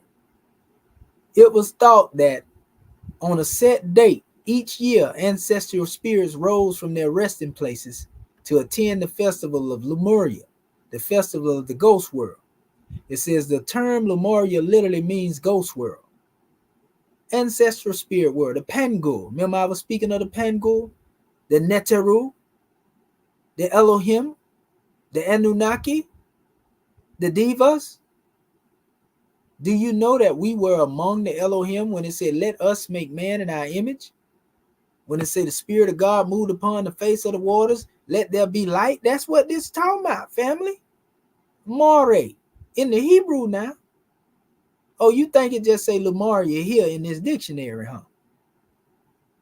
This cool and all, but I'm going to show you something in a minute. Watch this. The term Lemuria literally means ghost world. According to legend, a beautiful continent known as Lemuria or Mu once thrived in a similar time frame to Atlantis. We just told you that earlier, right? The two historically overlap between 30,000 and 25,000 years. And this is basically going into before the destruction, and so forth and so on. And I had another one here, that actually goes into the same definitions of the words. Lemaris represent water spirit. This is why you always hear them talking about Lemuria being around the water. That's where they got that from, because remember they say the continent sunk. If there were people there, then this is why they would come up with the concept of water spirits. Just like we may see some of our ancestors, that go before us in past form, or some of our siblings. No different. Thus in the air being found Lumari spirits of Alcivians, in the earth gnomes, pygmies, waters, nymph, water spirits, and fire salam. All this right here is just the same thing was being demonstrated in ancient Kemet when they talk about Shu, Nu, Tefnut. You know what I mean? When you hear all that terminology being used right there, Seb, Geb, Keb, yeah, Huket and Huhet, Kuket and Kuket, Ku and Kuket. You see, all of that, it ain't no different than what's being demonstrated right here. The spirit has the ability to take elements as a station. So, they go on, they get a definition to the word Lemuris, and it's saying the same thing. That's from the 1809 Dictionary of Roman Greek Antiquity. It goes to break it down here too. Lemuris represent the spirit. It say the same thing right here. Talk about there being natives of Madagascar, because actually Lemuria was connected to Madagascar. Madagascar is actually a piece of what basically became the sunken continent. You see? And that's the grand drawing that people ain't getting. I actually have the site of the picture of the map. But what I want to show you before I go to the picture, I'm going to show you the picture of the map. And then I go to where I want to go, because I want to show you what I mean when I say that we were seeded, by ancestral beings. You know, a lot of people like to go, oh, yeah, extraterrestrials, and they throw all types of names around. But we're gonna go to the science and show you what it's referred to. For those who ain't know, you gonna know today. So I'm trying to find this. Where is that? Okay, not that one. Not that one there.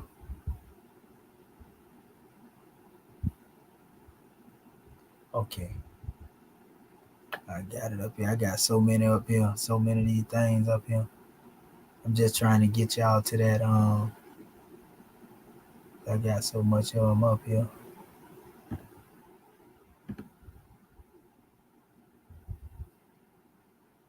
Not that one. Not that one. Not that one. Not that one.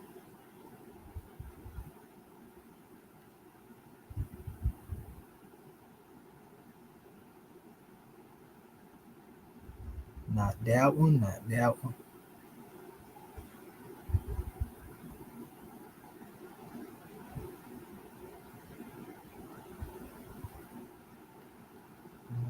That one. Oh, there it is, right there. This is what I'm looking for.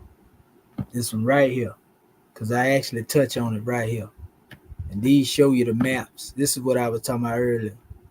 See, this is actually an upside down map if you're looking at it. But this is Africa. This is America over here. This is the island, one part of it. The actual base was right here in Africa, the Richat structure. Remember I told you the maps, of the Romans, they called it Libya. The whole of Africa, they call it Libya. See Atlantis right here. This is where Atlantis is. This is the old map of Africa. See the Nile Valley civilization, Meroe. This is Atlantis here. You look here on Herodotus map. Mauritania. Here's another Marusi. Same area. Okay, this is what I wanted to show y'all though. See, this is Madagascar. This is Lemuria. Right here, sunken. This is Lemuria. See Madagascar right here? See the continent of Lemuria, Kamari Kingdom. Remember I showed you on the map here, I showed you Lemuria was right here. That's Madagascar right there. This is a shadow of Lemuria that's sunk. This is a better picture of it. Continent Lemuria, which they call Kumaria Kingdom. This is the sunken continent. And this is right here. Same thing. Another picture of it. And so this same area up here is the area where they found some of the oldest ancestors. The early settlers, as they call them, which was known as the Homo Mauritanicus Atlanticus, which means Mauritania and Atlantis.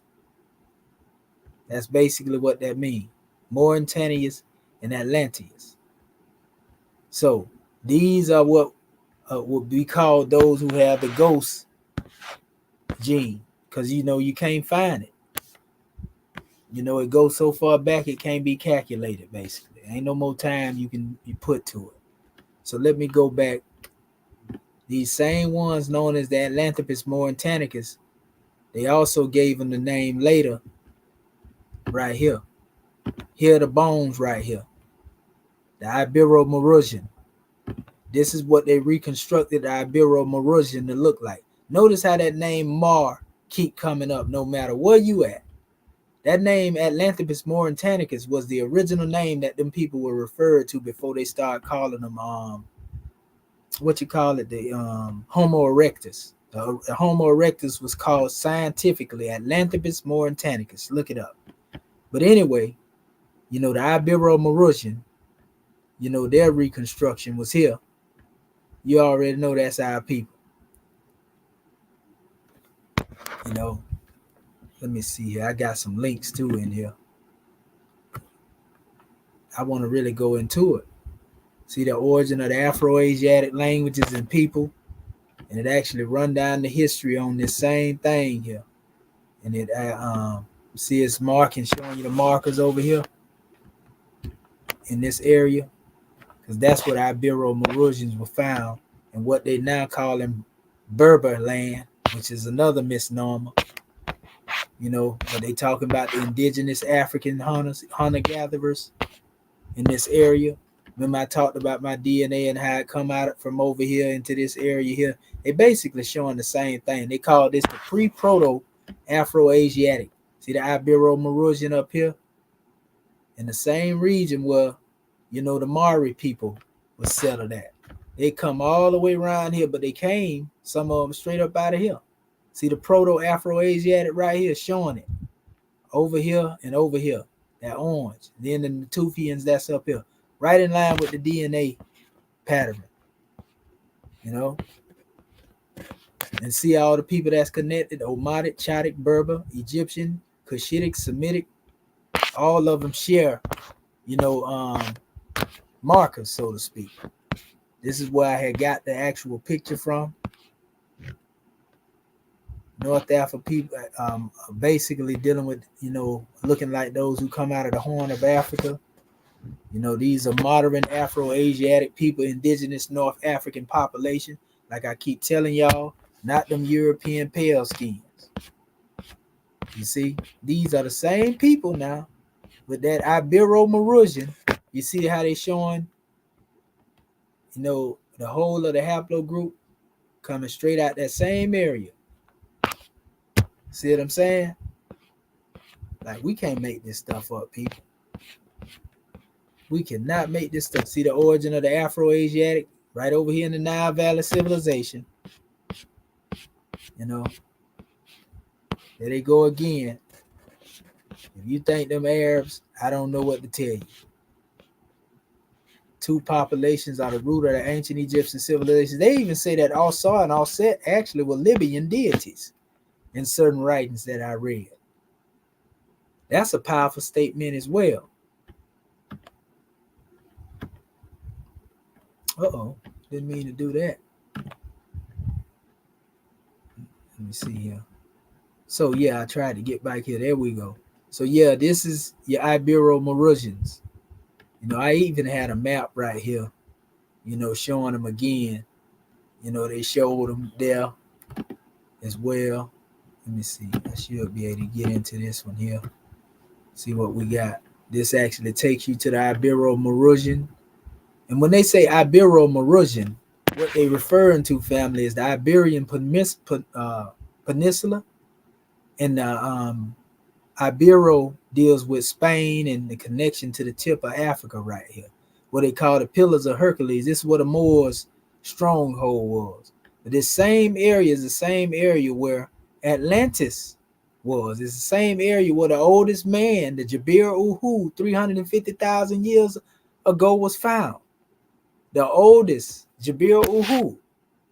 You know, the Ibero-Maurusian. All of them rooting back. See what I tell you? Look at that.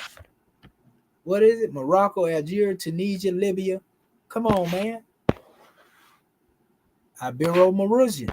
You see the Mar at the root of that name? That's scientific stuff right there. I can't make this up.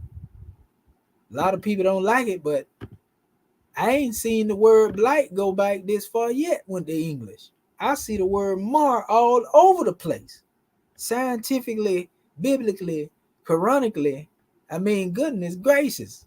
How much more evidence do you need to know how far this name Mar itself go back? We still talking about Lemuria now. We just showing it to you. Look at this. Watch this. Here's another one right here.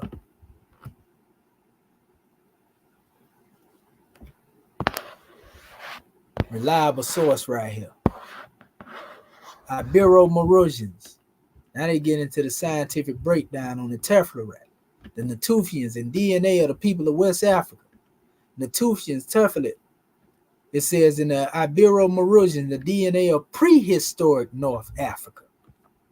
There is no denying that one of the biggest debates in history of Africa is who were the ancient Egyptians and who were the ancient North Africans. Of course, there are many who were intrigued by the history of ancient Egypt, and it was without doubt one of the greatest civilizations in humankind. However, As an African, I feel there are many aspects of ancient African history that has yet to be told. It's one of our African brothers that got some sense, or in sense being deliberately hidden. Yeah, it is. It is being hidden. They try, even our own people hiding it now. I personally am not afraid to speak out about African history, neither am I afraid to be labeled an Afrocentrist. This is simply because I believe there is never a single story to any part of history. That's true. There are too many fallacies that are coming out regarding ancient history of Africa, which is, in my opinion, either done deliberately or out of ignorance. It is now clear to me that both Egyptologists and genetic scientists, one way or another, are concealing evidence on who the ancients were, using semantics to distance black Africans from their own history on the continent, and they ignorant enough to eat it up, some of our people. This post will be the first in a series of ancient African history, which I plan to cover over the next few months. I will first address the topic of who were the ancient Ibero-Mauritanians, who were the ancient North Africans, and where are their descendants now. I will use both historical and genetic evidence and will later touch on the topic of ancient Egypt. So he go through the whole demonstration, family. He let you know that it was us. See, they want you to believe that these are our people right here. You know, the brighter one. They come from us, but them ain't the originals. See, he gonna let you know where they come from. See, he talking about that E1B1, the markers that I was talking about the other day. There it go, popping up again. Who are the descendants of the Ibero-Mauritanians? Remember, I was just talking to you about that ghost DNA. Who are these ghost people? Come on now. What does the DNA say? They tell you what it belongs to. They want you to believe that this is the ones. See, you say, yet white North Africans still think that the ancient North African look like this, because they want you to believe that them Albidons, them Arabs over there, is the original people. On the contrary, the latest DNA studies show that they would have more or less resembled this image below. Minus blue eyes, ancient DNA sheds lights on the origin of Europeans. So for them elbows over there talking about they black Europeans, all right, where y'all come from then? Yabo. They got the cheddar man and all that right there. But see, the Hossa people, I got some of that in my DNA too. Some Hossa, you know. Definitely got Egyptian origins in them, family. Y'all better stop letting these people tell the history. You know, this is a whole website right here telling you the Neolithic settlement and everything. Come on now. Rock art and everything in here, family. Stop playing with us. They telling you that the Ibero-Mauritanian gave birth to these people. Now you understand why we call ourselves Moors and Mari and Moor. And come on, man. On and on and on and on. We can't make this stuff up. Look at that. The feather in the head dressed like Prophet Noble Drew Ali. Then they showing you the native, you know, that come up there and try to bite us and show you where they get it from. Yo, that's a Yoruba ram's head right there. That ain't even Kemet. I told y'all Yoruba was drawing from Kemet too. This is West Coast of Africa, man. Demonstrating Kemetic measures. Didn't I tell you that the Moors honored Amen? Look at that. Metal Cushites. Amen, Nubian, Sudan. We know the Sudanese migrated across the Sahel and went all the way into Mauritania and Senegambia. Stop playing, people. Look at Bess. That's a Yoruba child of Obatala right there. That's Bess of ancient Egypt. Come on, man. They better stop it. So we know who the ancient Egyptians is. We know who the real North African is. Stop playing. It don't get no plainer than that right there. You know, anybody deny that right there, they done lost their mind and they ain't found it yet. You know, so I mean, I got a whole bunch up in here, family. Every last one of them, this is what I do. I put the links in there. So they be like, where you get that information from? This right here, Science Direct. So if you think that's a bogus website, well, it's coming from Science Direct. A lot of y'all favorite so-called scientists like to use this one here. And they running the same history down I just showed you on prehistoric North Africa. You know, the Ibero-Mauritanian. They're telling you it's us right here too. Stop playing. You see what I'm saying? I can't read all of that stuff at one time. So I'm just scamming on through it. But no, we got it up here. So I was telling y'all that Atlantis, you know where Atlantis was. It says creation stories in the pyramid text speaks of Nusirir. Notice the name Nusirir. Sitter, remember the sitter way of life that we deal with? You know, our ancestors on the west coast of Africa. It ain't strange that they call this Nesitter, the island of flame, the original land, the mythical place where the gods were born, beyond the limits of created world. Remember, this is the Axum portion that I was talking about earlier as well on the map when I showed you the Axum versus the Oxum, which is dealing with the Kushite, the Nile Valley civilization. The Axum is Mauritania. Beyond the limits of the created world, such myths place is taught at Tehuti, as well as the birthplace in the West. At the very beginning of Egyptian traditions, one cannot help but recall similar origin myths of the Atlantean tribe of North Africa. Same people they call Ibero-Mauritanians, same people that they call the Atlantis Mauritanians, same people that later have descendants, you know, known as the Mare and the Moors, the Moorish gods. And when we come over here, we see the way that they built this system, the eccentric circles with water in between each one. So they depicted it. You know what it looked like. The primeval ones. And this is what it looked like today. The Richat structure. Mauritania, family, the eye of the Sahara. And these are mud flats that have been tested, that there was indeed water here, and it's been tested that the flood that took place was 10,000 years ago, around the same time when Atlantis was said to fall, family.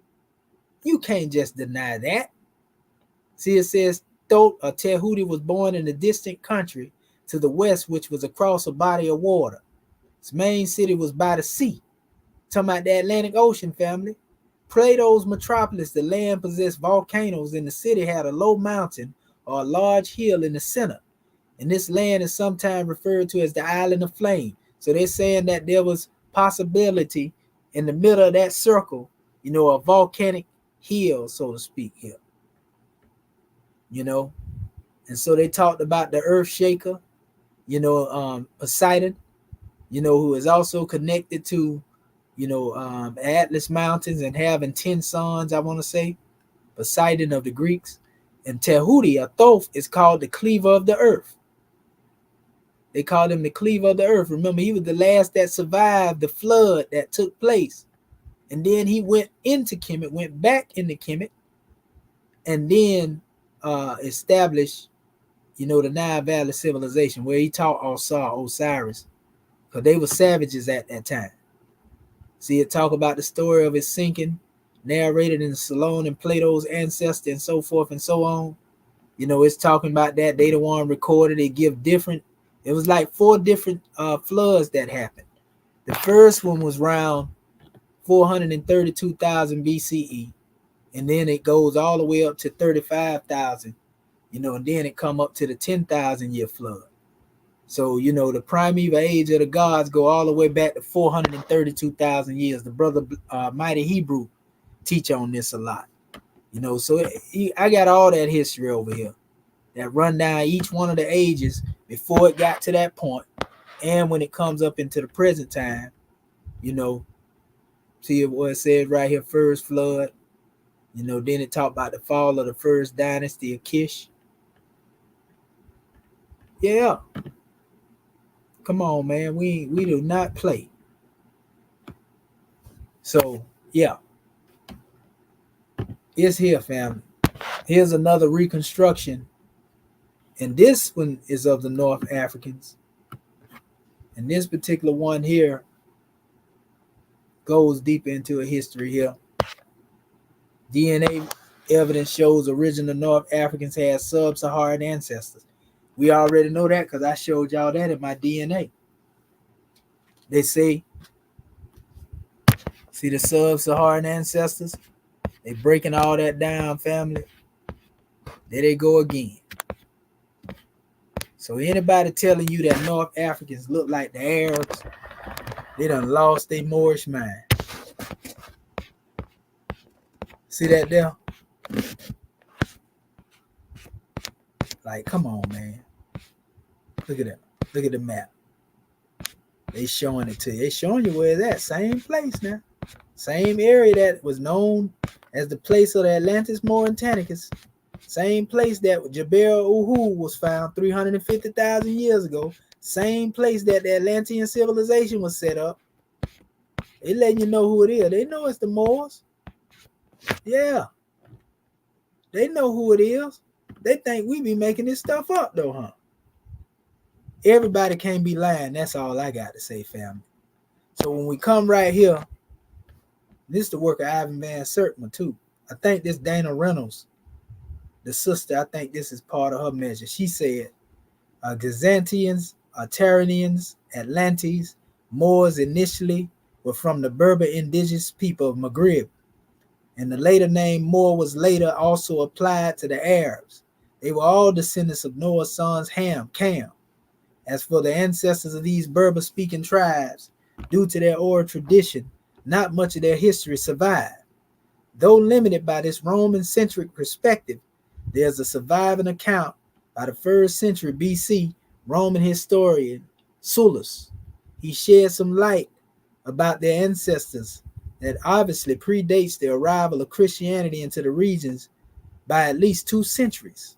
Sullus describes the indigenous inhabitants of North Africa as Jutilians and Libyans, both nomadic hunter and gathering cultures.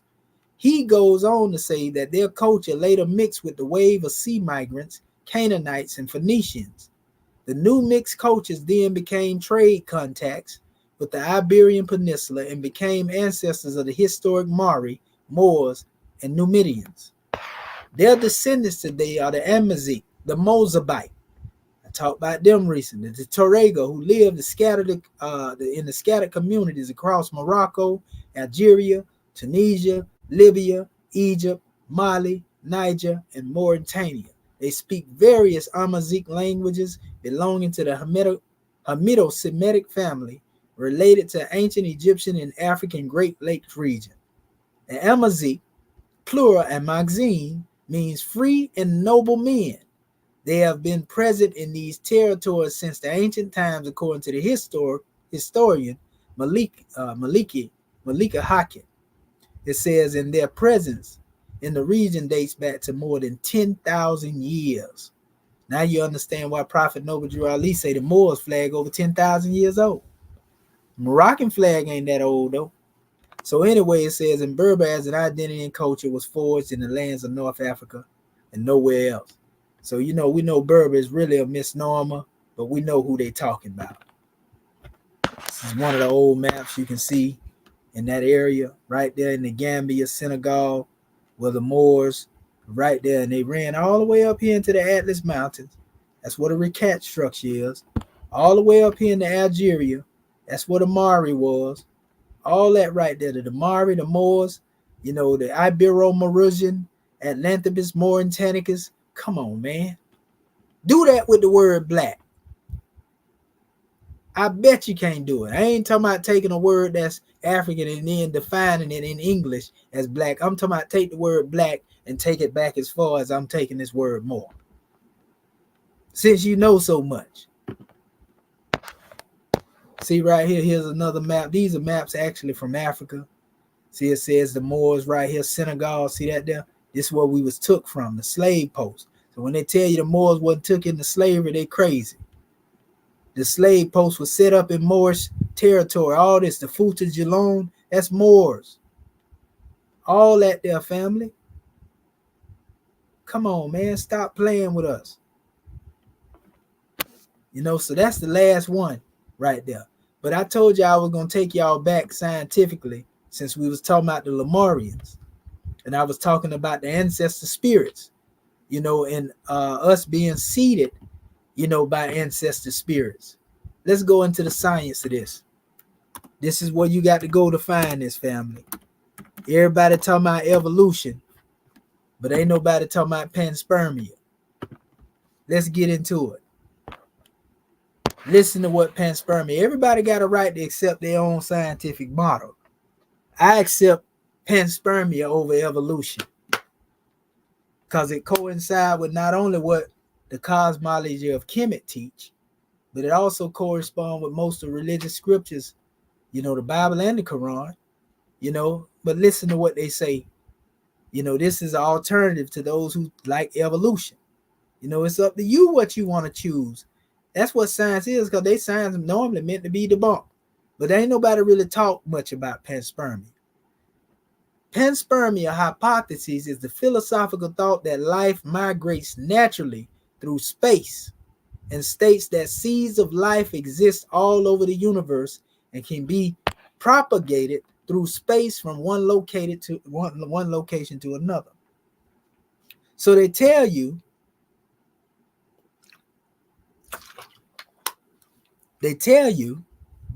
that we come from stardust.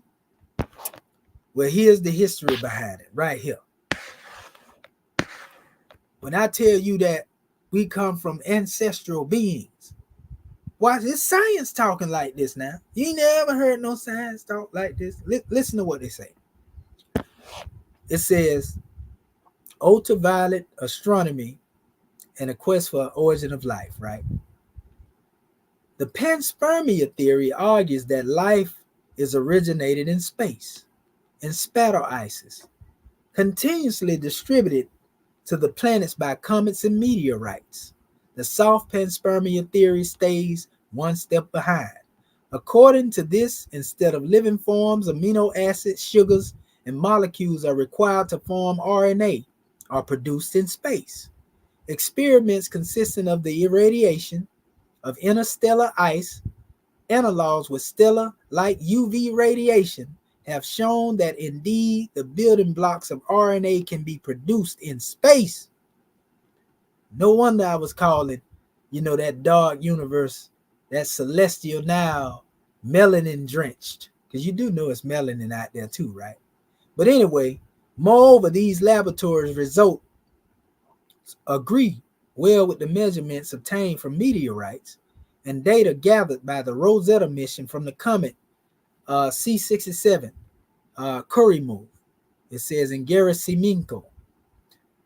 The implications of this soft theory are enormous, since as a result of life forms is the cosmos will be compatible at the molecular level. Now, they got many PDFs you can go to. I'm going to the one that get directly to the nitty-gritty, because they all talk about panspermia. Okay, here's one right here too.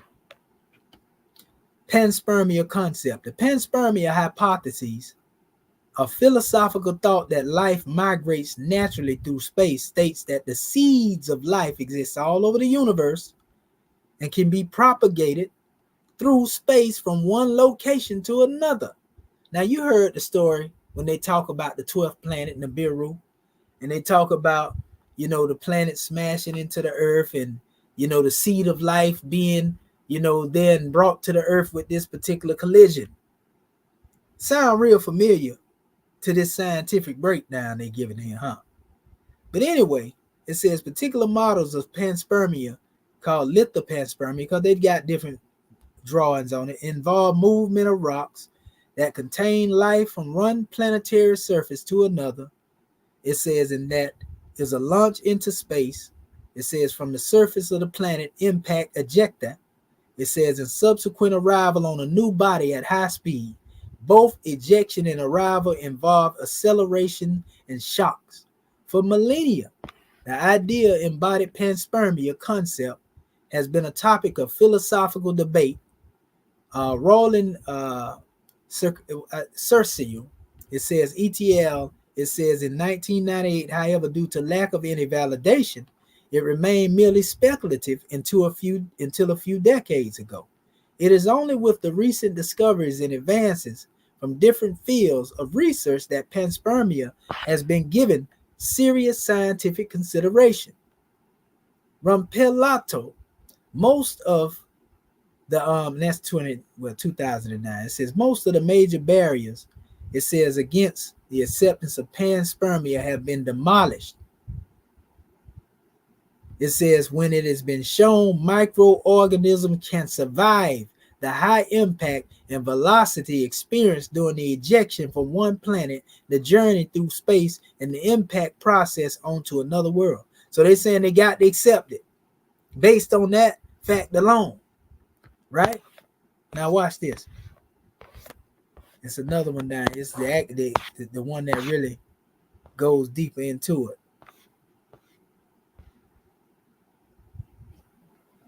Okay, here it is right here. One of them.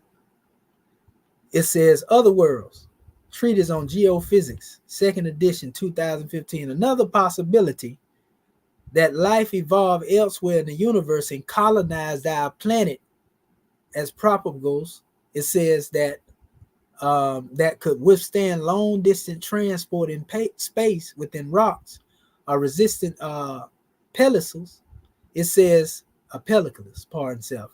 It says this concept of panspermia goes back to the turn of the century, and the Swedish chemist Svante Arrhenius. It says a related idea is deliberate colonization of the earth. A idea is deliberate colonization of the earth by advanced extraterrestrial civilizations. This science talking like this now. We already know they just admitted, that there are other beings or whatever. They found some supposedly. So if this is the case, and we dealing with panspermia as a concept, and they saying that they seeded the planet, like I say, I accept this model over evolution any day. Darwin's concept. A related idea is deliberate colonization of the earth by advanced extraterrestrial civilizations. All manner of organisms could have been broadcast or dispatched, ranging from influenza viruses or unicellular bacteria, sophisticated aliens in space vehicles. Such views have some appeal in this age of space exploration, but merely remove the question of the origin of life to another planet. The environment where the life evolved is likely to have been Earth, like in many respects, because life has long been well suited to our planet. Thus, it remains useful to consider the origin of life from natural causes here on Earth, right? This was their particular measure, right? This is the one we go into here, the origin of life. Another one. It says there are numerous and diverse theories. It says for the origin of life currently under the serious consideration within the scientific community. A diagram and classification of current theories of the origin of life on Earth show in figure 10 and 6 at the most fundamental level theories that may be categorized within two broad categories. Theories that suggest that life originated on Earth, terrestrial in figures 10 and 6, and those that suggest that origin took place elsewhere, extraterrestrial. Figure 10 and 6, extraterrestrial or panspermia theories suggest that life existed in outer space and was transported by meteorites and asteroids and comets to a receptive Earth. In this case, the origin of life is not related to environments possible. It says in the early Earth, along similar lines, life may have been ejected by impacts from another planet in the solar system and jettisoned to Earth, or vice versa. Furthermore, it has been suggested in scientific literature that life may have been purposely directed panspermia by an intelligent species from another planet. Goodness gracious. So when we get to talking about, the God gene, and you can't trace the DNA back to a certain time period, I mean, there it go right there. So I accept panspermia if I'm going to accept a scientific concept.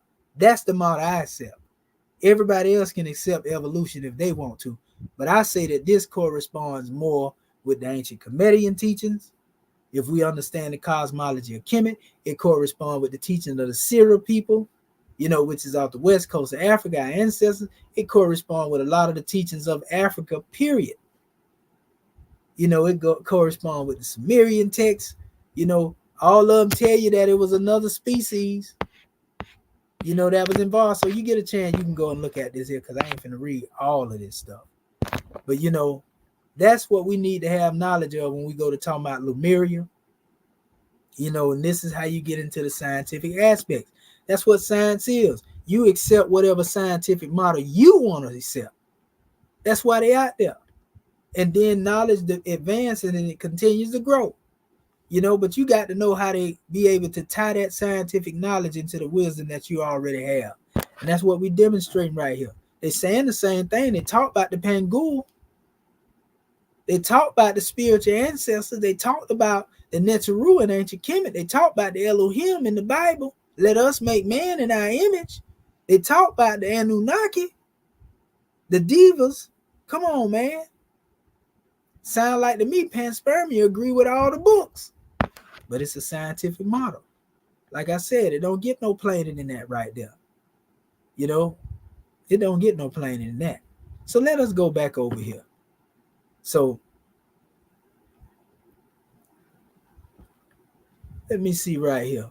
Peace, brother iSonic. Yeah, I give honors to you, brother. You know what I said? I said when I've been seeing you in there, I say, man, I thought that brother was just coming at me just to come at me. But I say that brother do got some integrity in him. That's what I said about you, brother iSonic. So I give honors to you. Yeah, you're right. We go back and forth, but you showed me, you know what I mean? When you see the truth, you recognize it, even if you disagree in other mentions. So honors to you, good brother. Yes, sir. Honors to you. You done lifted the veil, brother. I got nothing but the utmost respect to you. And for you. Here on out. Yes, sir. So let me see here, because I want to close this thing out, and I want to open up the flow for our family that want to come in here. I'm actually almost done with it right now. This one's gonna be done a little quicker than normal. I just want to go back to the Book of Ali. So I had to go into all that right there, because our chairman talked about Lemuria. So we had to take you down up and through there to show you that this ain't stuff that people just talk about. That, if you look this stuff up hard enough, you can find it. So going through the commentary, dealing with that particular point that our chairman actually stopped at, we'll go back up here, because it ain't really long here. We go deeper now into what Prophet Noble Drew Ali said, and now people can have a better understanding. It says, he said, the inhabitants of Africa are the descendants of the ancient Canaanites from the land of Canaan. This is one of the most controversial statements to most people that Prophet Noble Drew Ali ever made, because they don't understand when he's referring to this terminology. He's only using terminology that the people was familiar with. Canaan represented what is now called the Arabian Peninsula, at that particular time, at least the portion that we call, the holy city of Mecca, and, going all the way up into the Levant. These were known as Canaanites. And every people that was there were different people in that region. So what we call it now Mecca and Arabia now, there's a connection to the term Canaan there. When we go into the Levant, and deal with the area, what they call Proto-Sinaitic, Proto-Canaanite, and you're dealing with languages that the Hebrews speak, because they went into the land of Canaan. They crossed over into the land of Canaan, right? Where they say Moses couldn't go to the promised land. The Egyptians called this Canaan. So Canaan, according to the biblical narrative, was a son of Ham. He was a son of Cam. You see? So the Canaanites originally, whether they used the biblical terminology or not, they were of an Asiatic, Afro-Asiatic hue, so to speak. They was melanin drenched. So we got to stop looking at what we know Canaanites to be according to modern interpretation and go back to the ancient meaning of what Canaanites represented. And then we'll have a better understanding. Better yet, I'm finna show you in a minute. Right now, I'm gonna show you right now, because it's better since I'm mentioning it now to show it to you. And all of this is definitely coming from many different sources. Like I say, I got all that stuff up in here. Been doing this a minute. And so I always like to show my little chart over here. And I said here in this chart, I had did this presentation on Sarnetta Show, probably one of the first ones I did. I say, we Moors It says, are the Ancient of Days, indigenous to the planet, and our sacred garden is the world. So what I try to tell our people when they be arguing about, oh no, we weren't here, we wasn't there, we got to remember, family, before anybody else was on the plane of thing made manifest, we was there. Many people don't want to accept that. But when you go over into Europe and you look at most of them pictures over there, they over there praising us. They got us up there in statues. It ain't nothing but, and they call them the Moors. We over there in Spain, you know, as stone monuments and busts all in the middle of the city, all over the place. We the one they decorate the city with. When you go over to Rome and look at their antiquity and all of the stuff, we the one they decorating their city with, family. We the gods that was there before them other European. And I got books that's saying this stuff. Well, the European themselves saying that we was the original inhabitants of that place, family. And so when you go from there and you go into Greece and Rome, we already done showed you the history, you know, of them, and showed you that we was the original people that were there before they got there. Then when you go into India, we was the original people there. They recorded in their history. Original Indus Kushite Valley civilization, family, was melanated. So that's what I be talking about. I like to go back to the beginning before people start getting into mixed breed and, you know, tying into the vines and interracial relationships. I go back to the source. That's the premise that I be coming from when I'm speaking. So I like to go back as ancient as I can, whether I'm reading something or whether I'm looking at monuments or relics. Because we go back there and then we see what we was, and then we understand how we became what we look like now. So I say we indigenous to the planet. So, you know, I broke down certain things in here, you know, because I like to appeal to the people in the scientific community and the people that study, you know, the books of religion or whatever the case may be. Philosophy, whatever it is you study, I deal with it universally because that's more science to us. If you look at the four rivers, you know, this came to me a long time ago. I'm like, wow, the four rivers, if you isolate each letter in these rivers, the Euphrates, the Gihon, the Pishon, the Tigris, it actually would say Egypt. You know, this right here came to me just like the 5 books of Moses, Leviticus, Exodus, Genesis, Numbers, Deuteronomy. If you put them in that order, isolate the first letters, you have legend. So the 5 books are based on the mythos or the legend of the ancient Sumerians. The mythos are the legend of the ancient Kemites and other ancient civilizations that have to basically come from our ancestors. See it right here, the EG. Only thing we don't see is the Y there. That's just like removing a vowel. Everything else consonants. You can count this right here as the first word that's pushed into this. First letter pushed into this word. But you got Egypt from Euphrates. Egypt. So it tell you, dealing with the Garden of Eden, it said that it was a river that split off in the forehead. That's the Nile. Everybody know that now. It said that it's an area that's surrounded, you know, by gold. You know, Ethiopia and all of that. You already know that's talking about the Nile Valley civilization. They call it Havilah in one aspect, but it's still, you know, come on, man, let's stop. But anyway, so I went into that, and I went into one that people know as Noah. They call him Noah. But when we go into Noah's real name, if you go into what we call the book of Enoch, not the book of Enoch, but the book of Yashahar, the book of Joshua, they mention the name Osiris in there. But they tell you that Noah's name is Menachem. And if you go into the root and look up the word, Nuach actually come from the word knock, you know, dealing with rest and the comfort and so forth and so on. But Minna, Ham, these are 2 words, Ham and Minna. Now, who do they say was at the earliest part of the civilization in Kemet? Minna. Who, what he did, they say he united Lower and Upper Kingdom. Not suggesting Noah is Mina. I'm just connecting the name Mina and Cam, you know, because this is Noah's name, according to a lot of people don't know that. So, you know, I cover also, you know, the son of Noah, which is Cam instead of Ham, it's actually Cam. So this would be your original Kemite. You know, if we are looking at it from a biblical standpoint, I'm just showing you how this stuff evolves. You know, I talked about the land of Ad. A lot of people don't know Ad simply means first.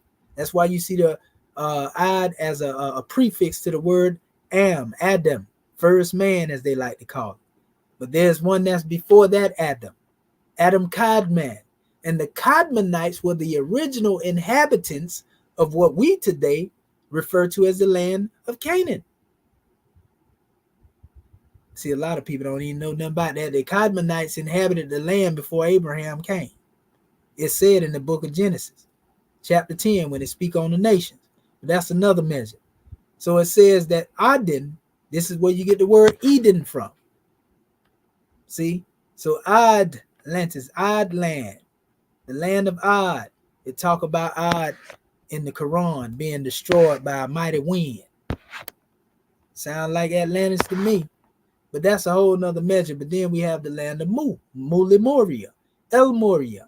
Then we come into the word Mari, Mera, Meru, Meroi equals more. More come all the way up out of that family etymologically. We done showed this and proved this many a time, despite the disagreements. Etymologically descends from the M and the R. That's the root. You can't take B, L, C, and K and trace it back to no Egyptian document, nor no Sumerian document. We don't say that to be funny. We're telling you the truth. But this word mir, more, mera, all over the place. Scientifically, biblically, I mean, historically, goodness gracious, you just can't shake this M and R, bro. You can't shake it. No matter how much our people disagree, they cannot shake it. So what we find out, so I say, well, let me do a thorough vetting of this. So I found through Cush, which is the son of Cam, right, came Meru, or Meroi. This is what we call today the Meroitic civilization. That was established the Nubians and Cushites, which are also known as the Seba, right? I say Seba Moors here, right? I'm using more the same way y'all use the word black.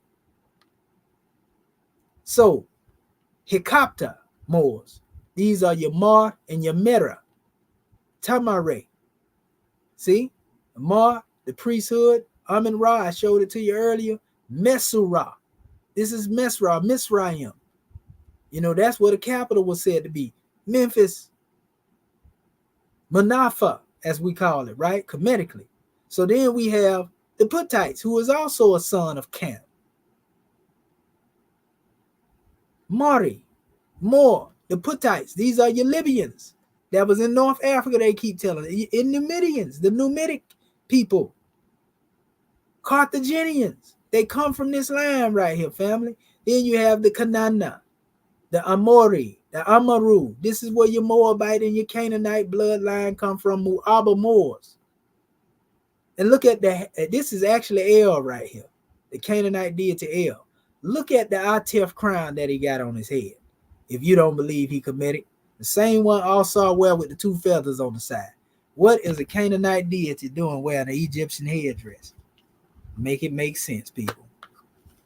Got to let you know it's some overlap somewhere, right? So, you know, our chairman did a good job, you know, on this. This is some of his breakdown. He actually went in here and gave the names of the places in the Book of Fire. He gave the meaning, the true name, the modern misnomer. Amexim, meaning holy ground. We talked about that earlier. Misnomer, Africa. Al-Kubilan, well, you know that was the name that was given by the Ethiopians and the Moors, Cushites and the Moors. Eden, mother of mankind, because that's what they call the Kubilan. They call it the Garden of Eden. Africa is the modern misnomer. Herumaket, meaning Heru, the god of the horizon. This is the Sphinx, modern misnomer. We say Sphinx, but it's really Herumaket. Canaan, son of Ham. Modern name, Palestine. Put, well, actually Teket. And then this is the obelisk This is just the name, the obelisk. Then we have Put, the son of Ham. Libya, I just said that earlier. Persia, Wisdom Rich. Lake Victoria is what they call it today. Nyanza, and this goes straight up, pardon myself, that's Persia is Iran, and Lake Victoria is Nyanza, pardon myself. And then we have Monomata Tapa, and this is the kingdom of the sun, which is South Africa. Havilah, founded by the son of Cush, Arabia. And I kept telling our people last night that the Cushites inhabited Arabia before the modern day Arab. We showed pictures and stuff. Nubia, Ta-Nehisi, Sudan, right? Kemet, receptor of God. Mizraim. Egypt is the modern name. Kemet is the true name. See, I like the way our chairman showed the distinction here, right? Tumbat, Timbuktu, Gibraltaric, the Rock of Gibraltar. That's the Ibero-Mauritian area up there. The Rock of Gibraltar, Gibraltaric, the mountain of Tariq, right? But then it says Marsi Atunya, the smoke that thunders, Queen Victoria Falls. And then he said Kano, which is Nigeria. Then we have Nungo, which is Angolia. Hotep, true name. And then we call it peace. And now we say Islam. That's why you hear us saying, well, Islam existed before Prophet Muhammad. And it existed under the name of Hotep, of peace. You see? Just not in the form the Arabs demonstrating it today. Make no mistake about it. We do not believe that Hotep got nothing to do with the Arab version. But we do believe that Hotep has a lot to do with Sufism.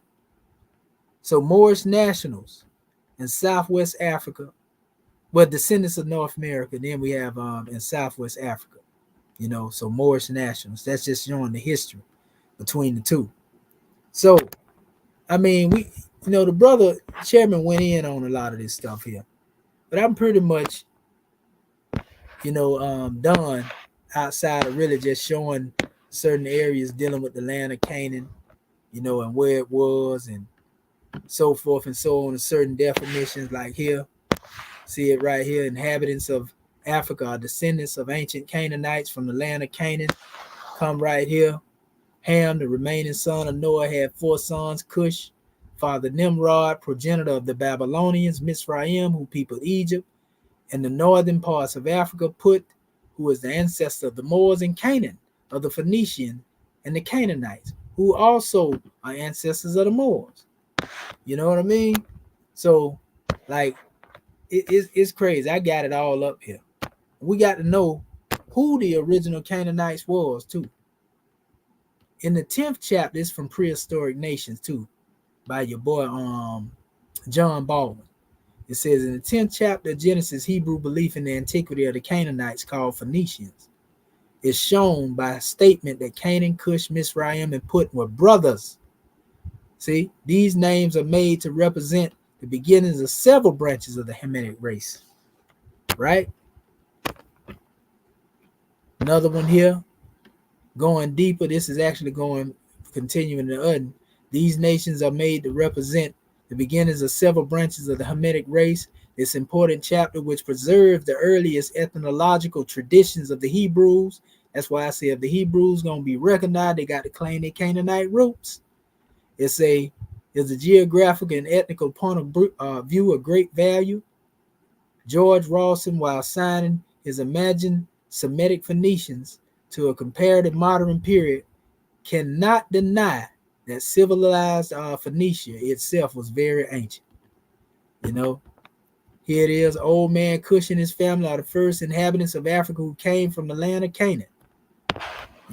We got the breakdown right here. This is from a book dealing with the rivers of Canaan. It run the garden now, like I told y'all before.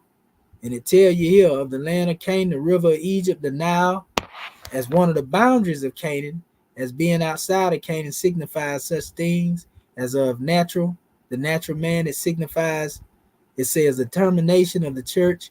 It says also introduction into the church, and moreover, the cognitions of scientifics, which are signified by the river of Egypt to serve, to introduce, so to speak. And this is just mentioning how close Canaan was, because it makes sense once we understand who Canaan was. That's the commentary the chairman give on the four rivers. That's on the Cushites. We spoke on that on the Cushites already. We spoke on the Asiatics in our last bill, so we ain't really got to go into that right now. We ain't got to go in, and we mentioned that too as well. Sabah, the people of Sabah, Cushites. And yeah, pretty much that's all the information dealing with the Canaanites and everything. I can't believe I went through all this right here that fast. It was a little time, because normally I'd be here till at least by 4 o'clock. I ain't going to go into the Cadmonites and all that right there. I'm going to build on that on a whole nother time. But the Cadmonites were the original inhabitants of Canaan. That Cadmon go real far, though, family. They even talk about Tar-Kadmon. Tar of ancient Kemet.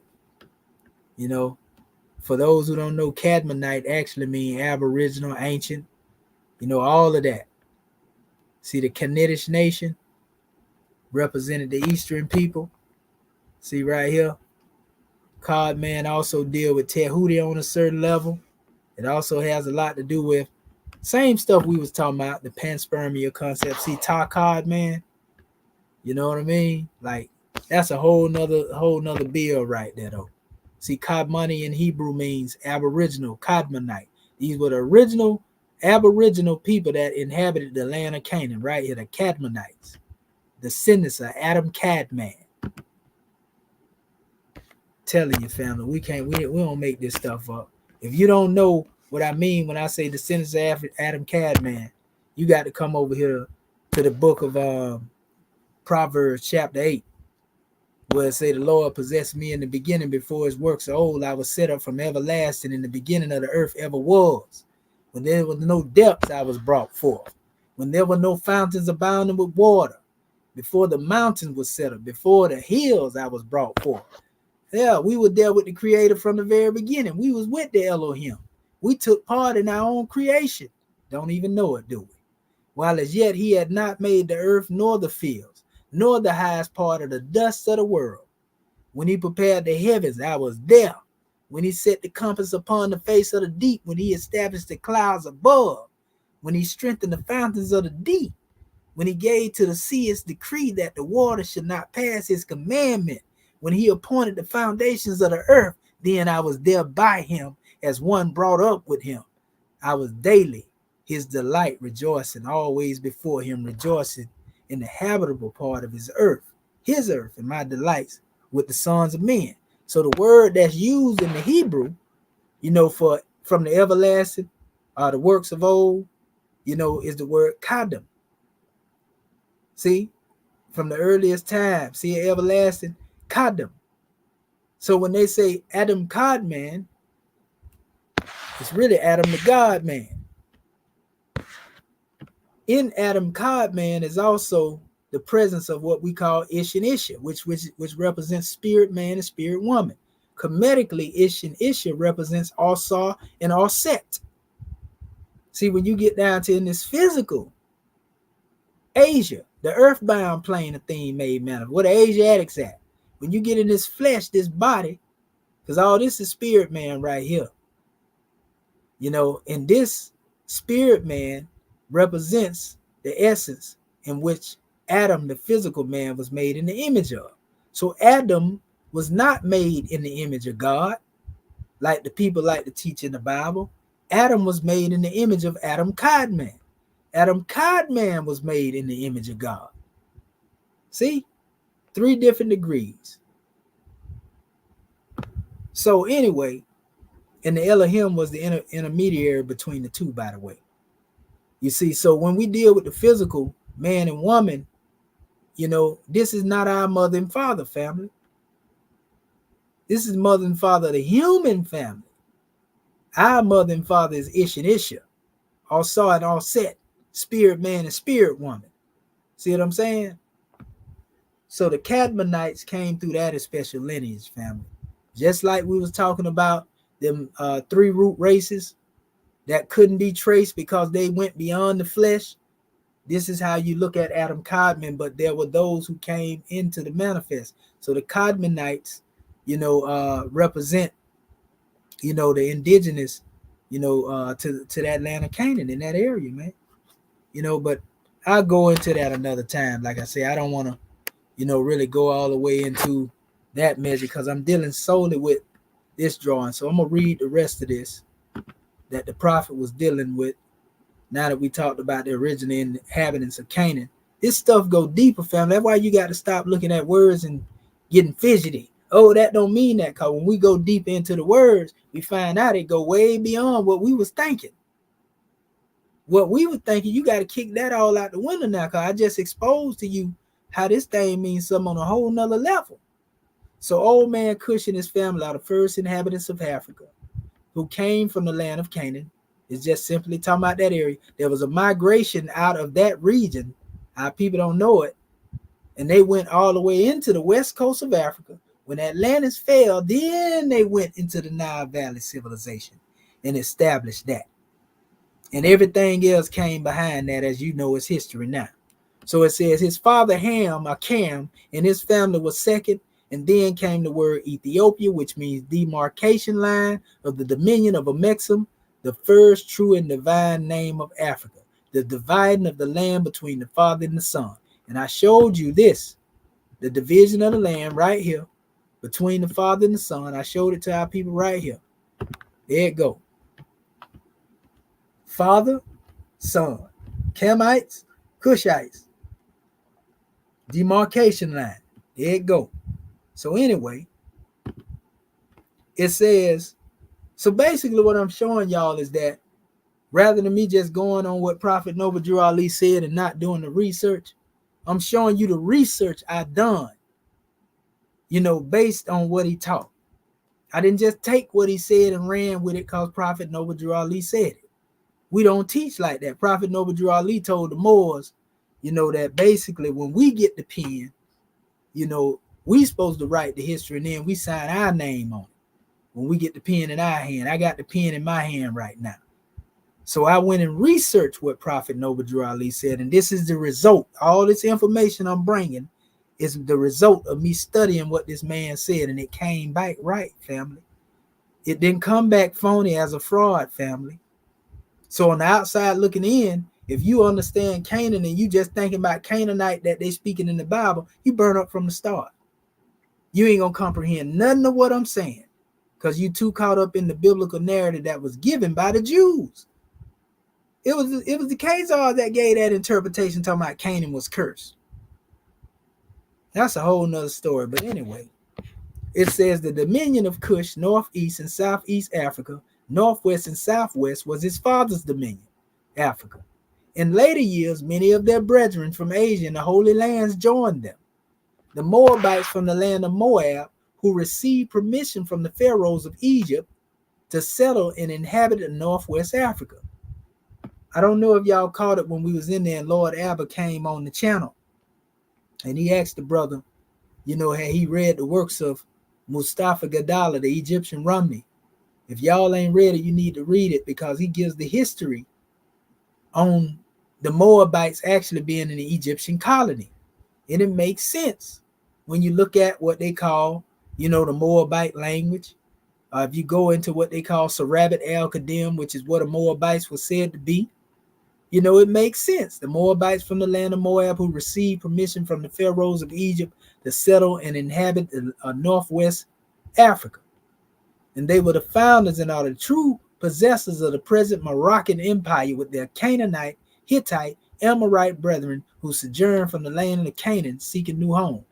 So this is when the Canaanites in the form of the Phoenicians and Amorites start coming out and going across, North Africa into the Carthaginian area, and then they migrated on over and, became Yamari, or Damari, and then went on down a little further into what we call Mauritania, Morocco, and so forth and so on, all the way down.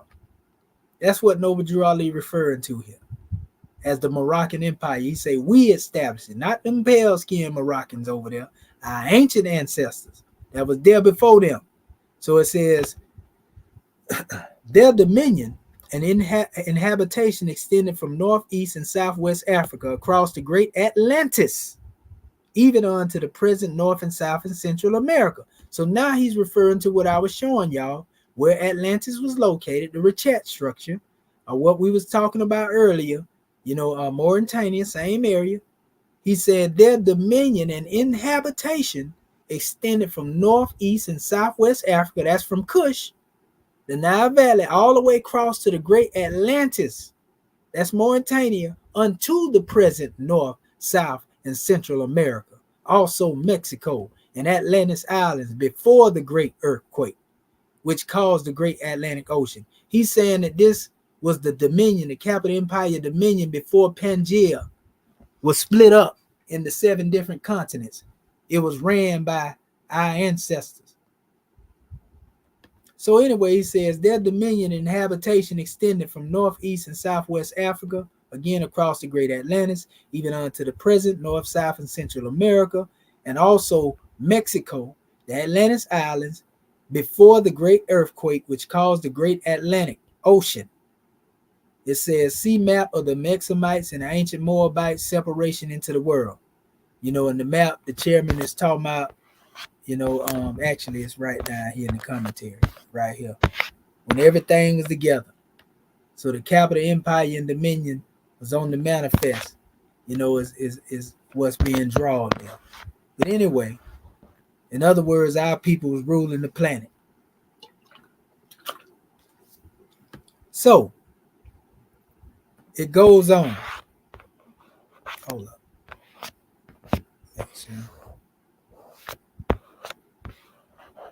Here it is.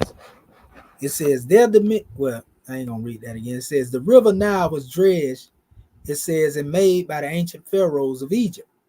The pharaohs made the Nile. It says in order to trade with surrounding kingdoms. Also the Niger River was dredged by the great pharaoh of Egypt in those ancient times for days of trade. It extends eastward from the river Nile westward across the great Atlantic. It says it was used for trade and transportation. So that Nile River, it swung all the way across through the Sahel to a certain degree. If you ever seen it on the map. In fact, I'll show it to you right now, what I'm talking about. They don't know it. Let me see right quick. Oh, it's this one right here. Right here. Just like you see right here.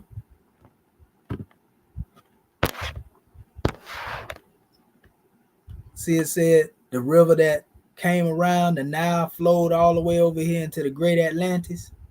This is what the chairman is referring to right here. See what I'm saying? Big facts.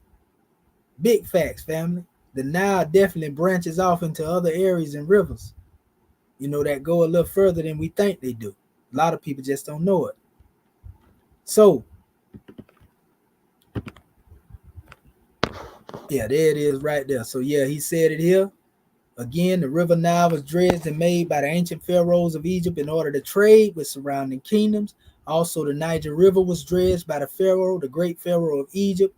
It says, in those ancient days for trade, it extends eastward from the river Nile westward across the great Atlantic. It was used for trade and transportation. According to all true and divine records of the human race, there is no Negro, black, or colored race attached to the human family, because all the inhabitants of Africa were and are of the human race, descendants of the ancient Canaanite nation from the holy land of Canaan. And you know what I'm referring to when I say this. We're not talking about no modern day pale skin, nothing. We're talking about the original Cushites that was in the land.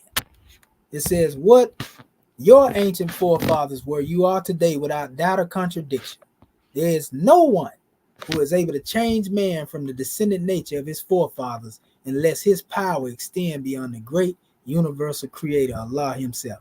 These Prophet Noble Drew Ali words, man, that man was way before his time, man. That man was way before his time. He said, you are today what your forefathers were yesterday. He was talking like this in the 1920s. He said, these holy and divine laws, right here, this is commentary. that goes into his own commentary on his own word. He said, these holy and divine laws are from Prophet Noble Drew Ali, founder of the Uniting of the Moorish Science Temple of America. These laws are to be strictly preserved by all members of the Temples of Moorish Science Temple of America, that they will learn to open their meeting and guide it according to the principles of love, truth, peace, freedom, and justice, which also come from Kemetic principles: harmony, truth, balance, right, order, and justice. Every subordinate temple of the Grand Major Temple is to form under the covenant of love, truth, peace, freedom, and justice, and create their own laws and customs in conjunction with the laws of the Holy Prophet and Grand Temple. In this case, we talking about the Moorish American government. And we got consulates, not temples, in this new era and time. Honors to the Prophet for working from the plane of soul.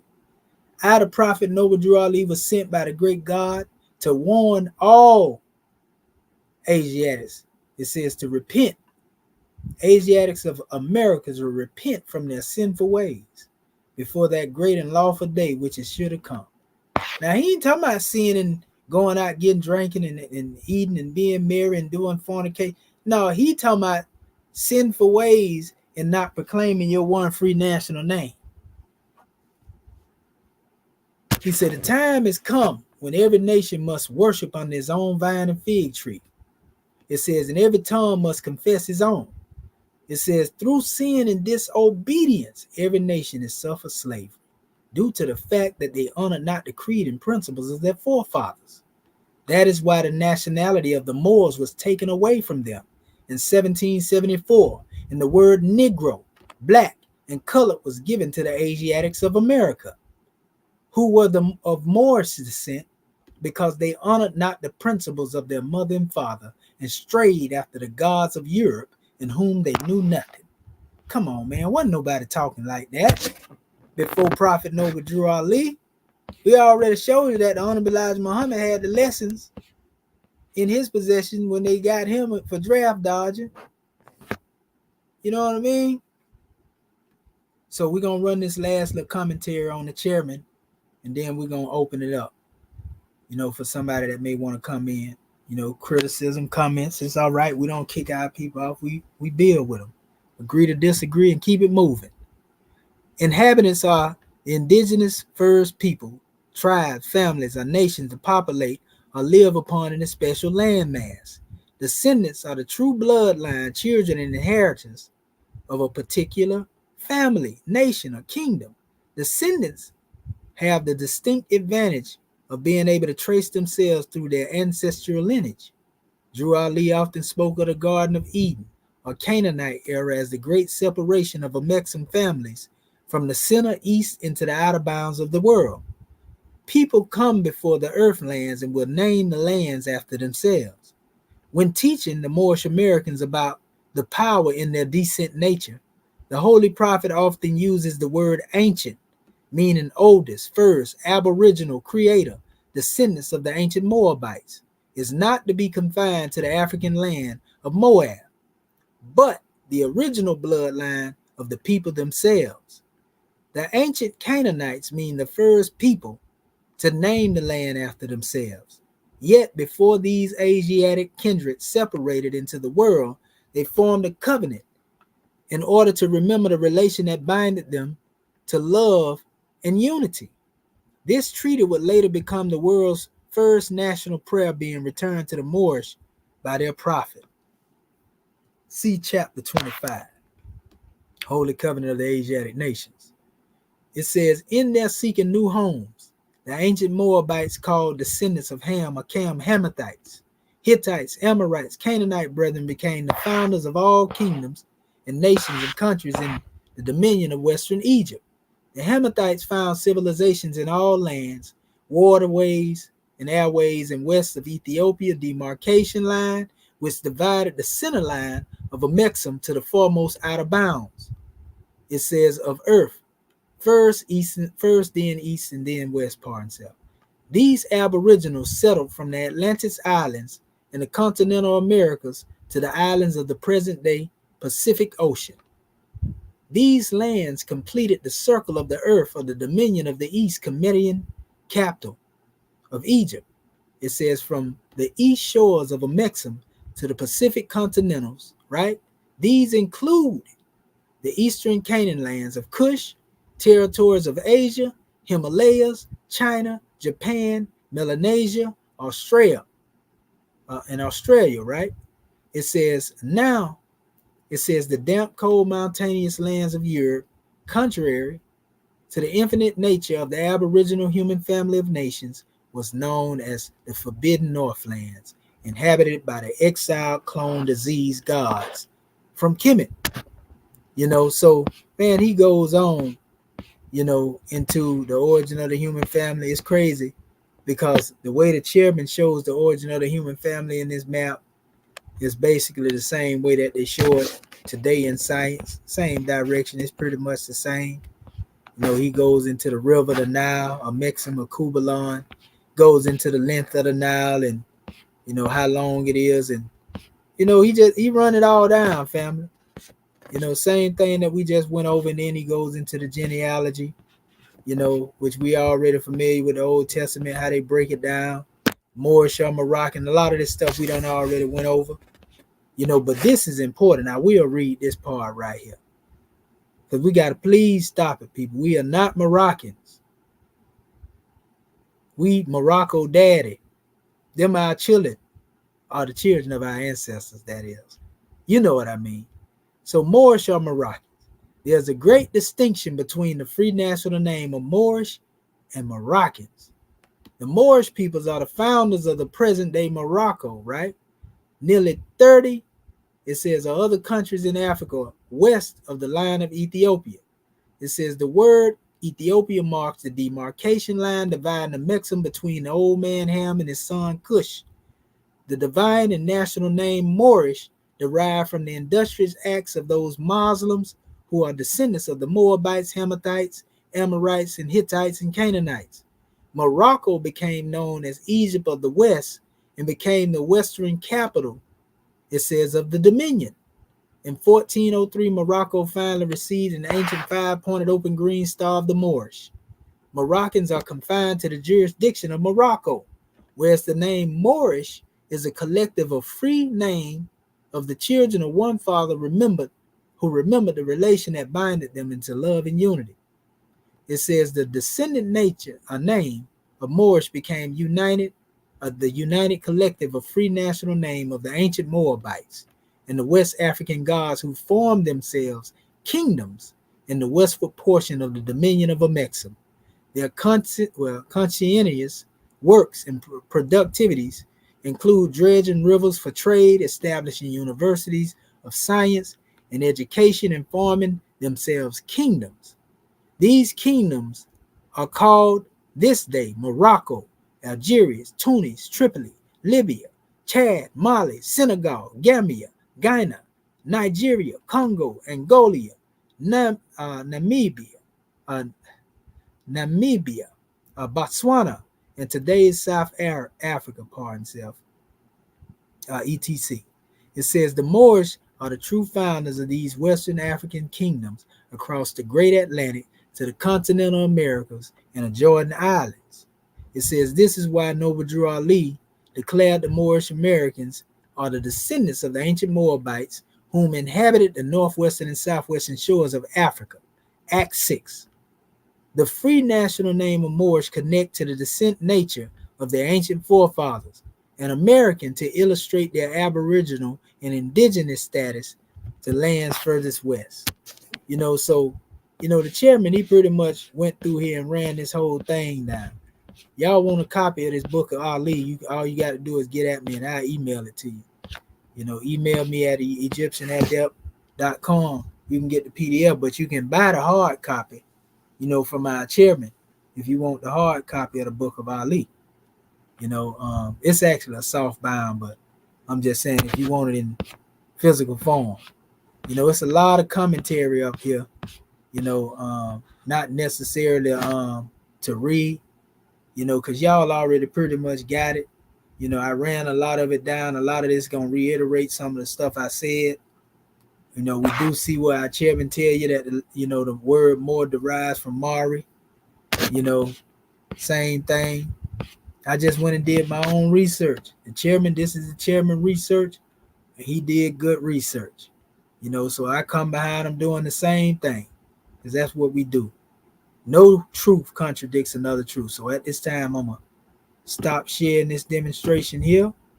Like I said, it's a lot earlier than what we've been stopping at before.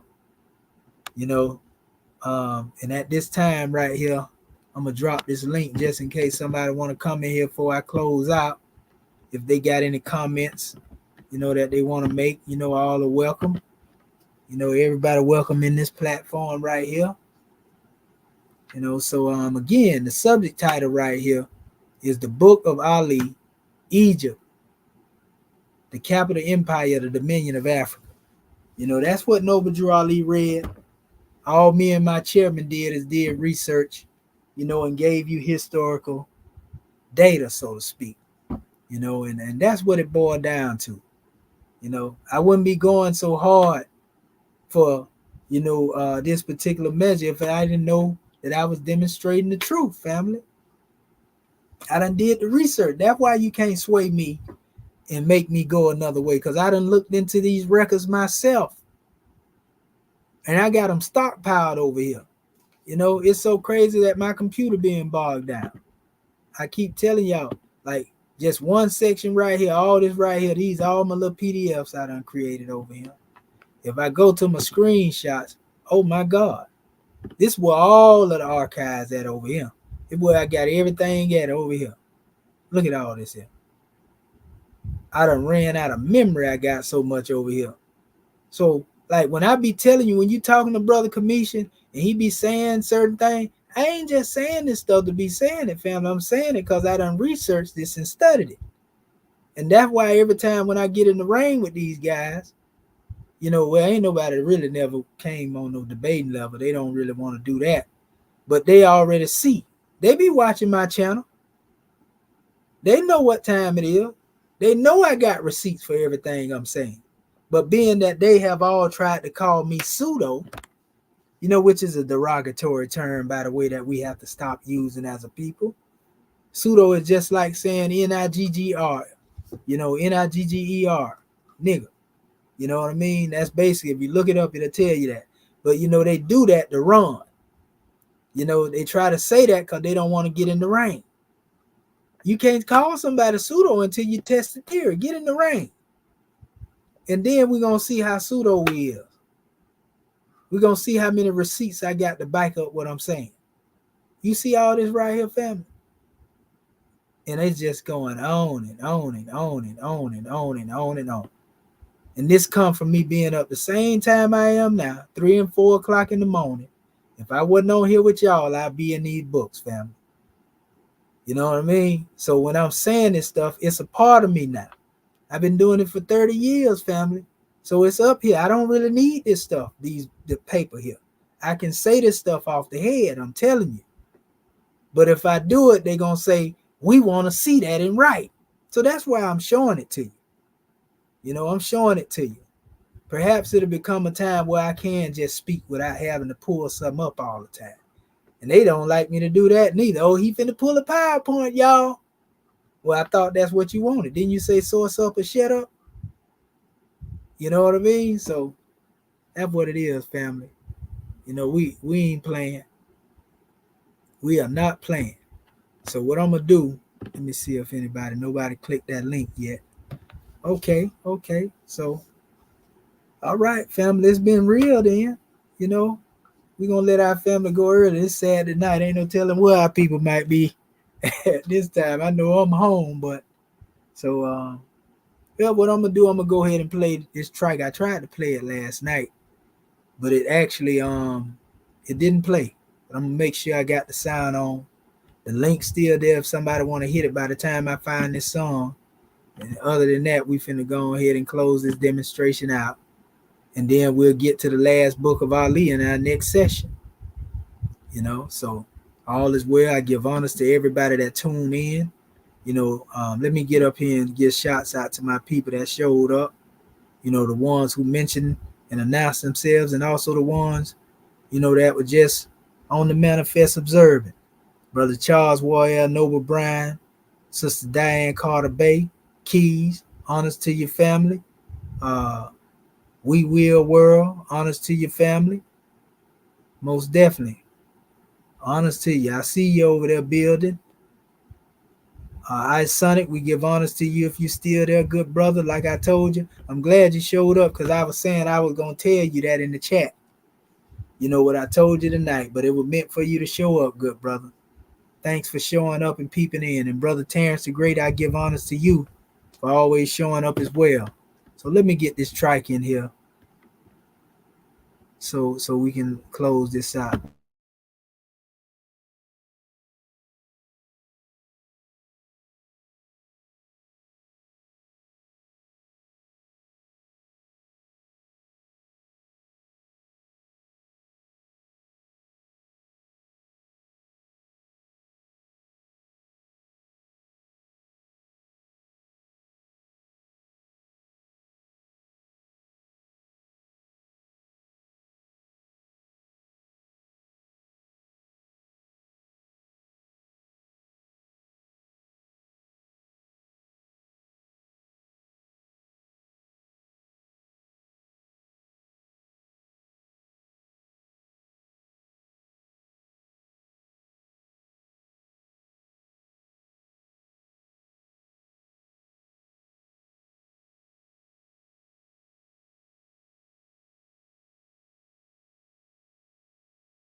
Back during slavery, when black people like me talked to the slaves, they didn't kill him. They sent some old house Negro along behind him to undo what he said.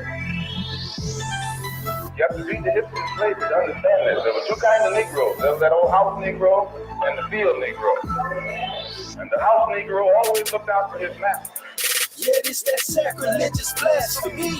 Revolutionary speech to make them blasphemy. And I put it all on the line to see my people free. Even if it leads to Roman legions crucifying me. Yeah, it's that sacrilegious blasphemy. Revolutionary speech to make them blasphemy. And I put it all on the line to see my people free. Even if it leads to Roman legions crucifying me.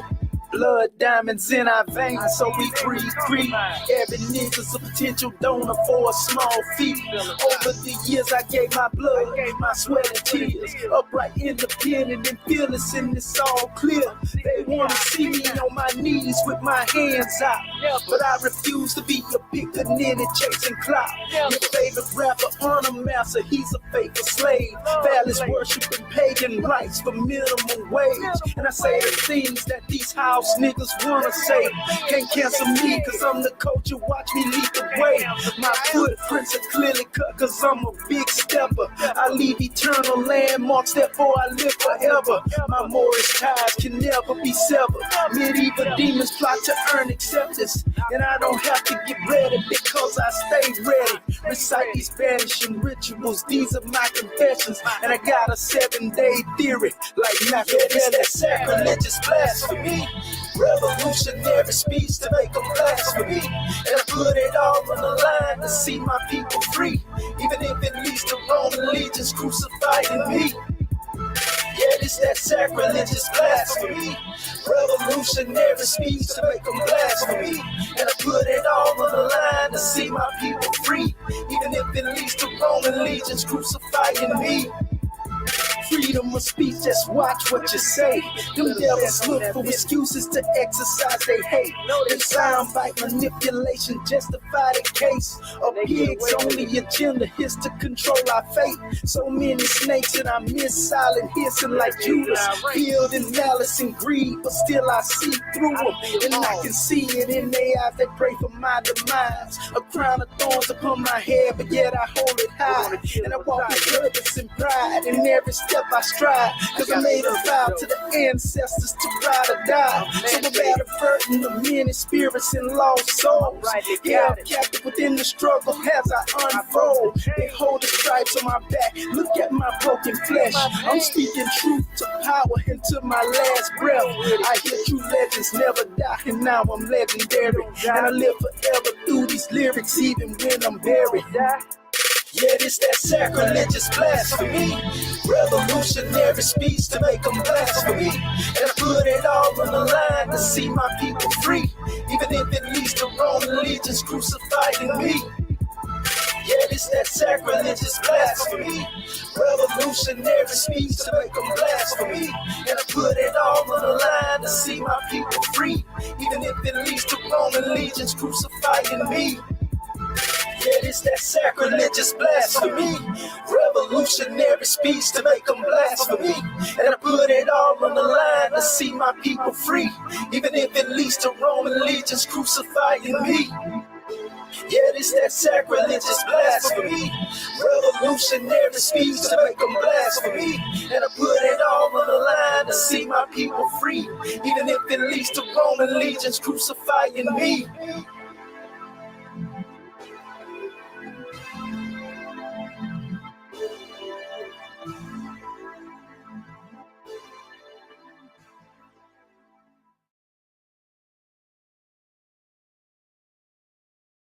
Yeah, family. Y'all already know, man. Peace and love. And I'll see y'all at the next junction. Y'all already know what time it is, man. We got to keep getting this truth to the people, man, in every way. So I try to utilize all my talents, to uplift fallen humanity, because I may be the one to spark the brain, and somebody else, just like some of y'all, may spark a brain as well. To wake our people up, man, because we ain't got no more time. The hourglass done already ran out of sand, man. Ain't no more sand in the hourglass, family. You feel me? It's now or never. We got to learn to build together. So with that being said, it's all love.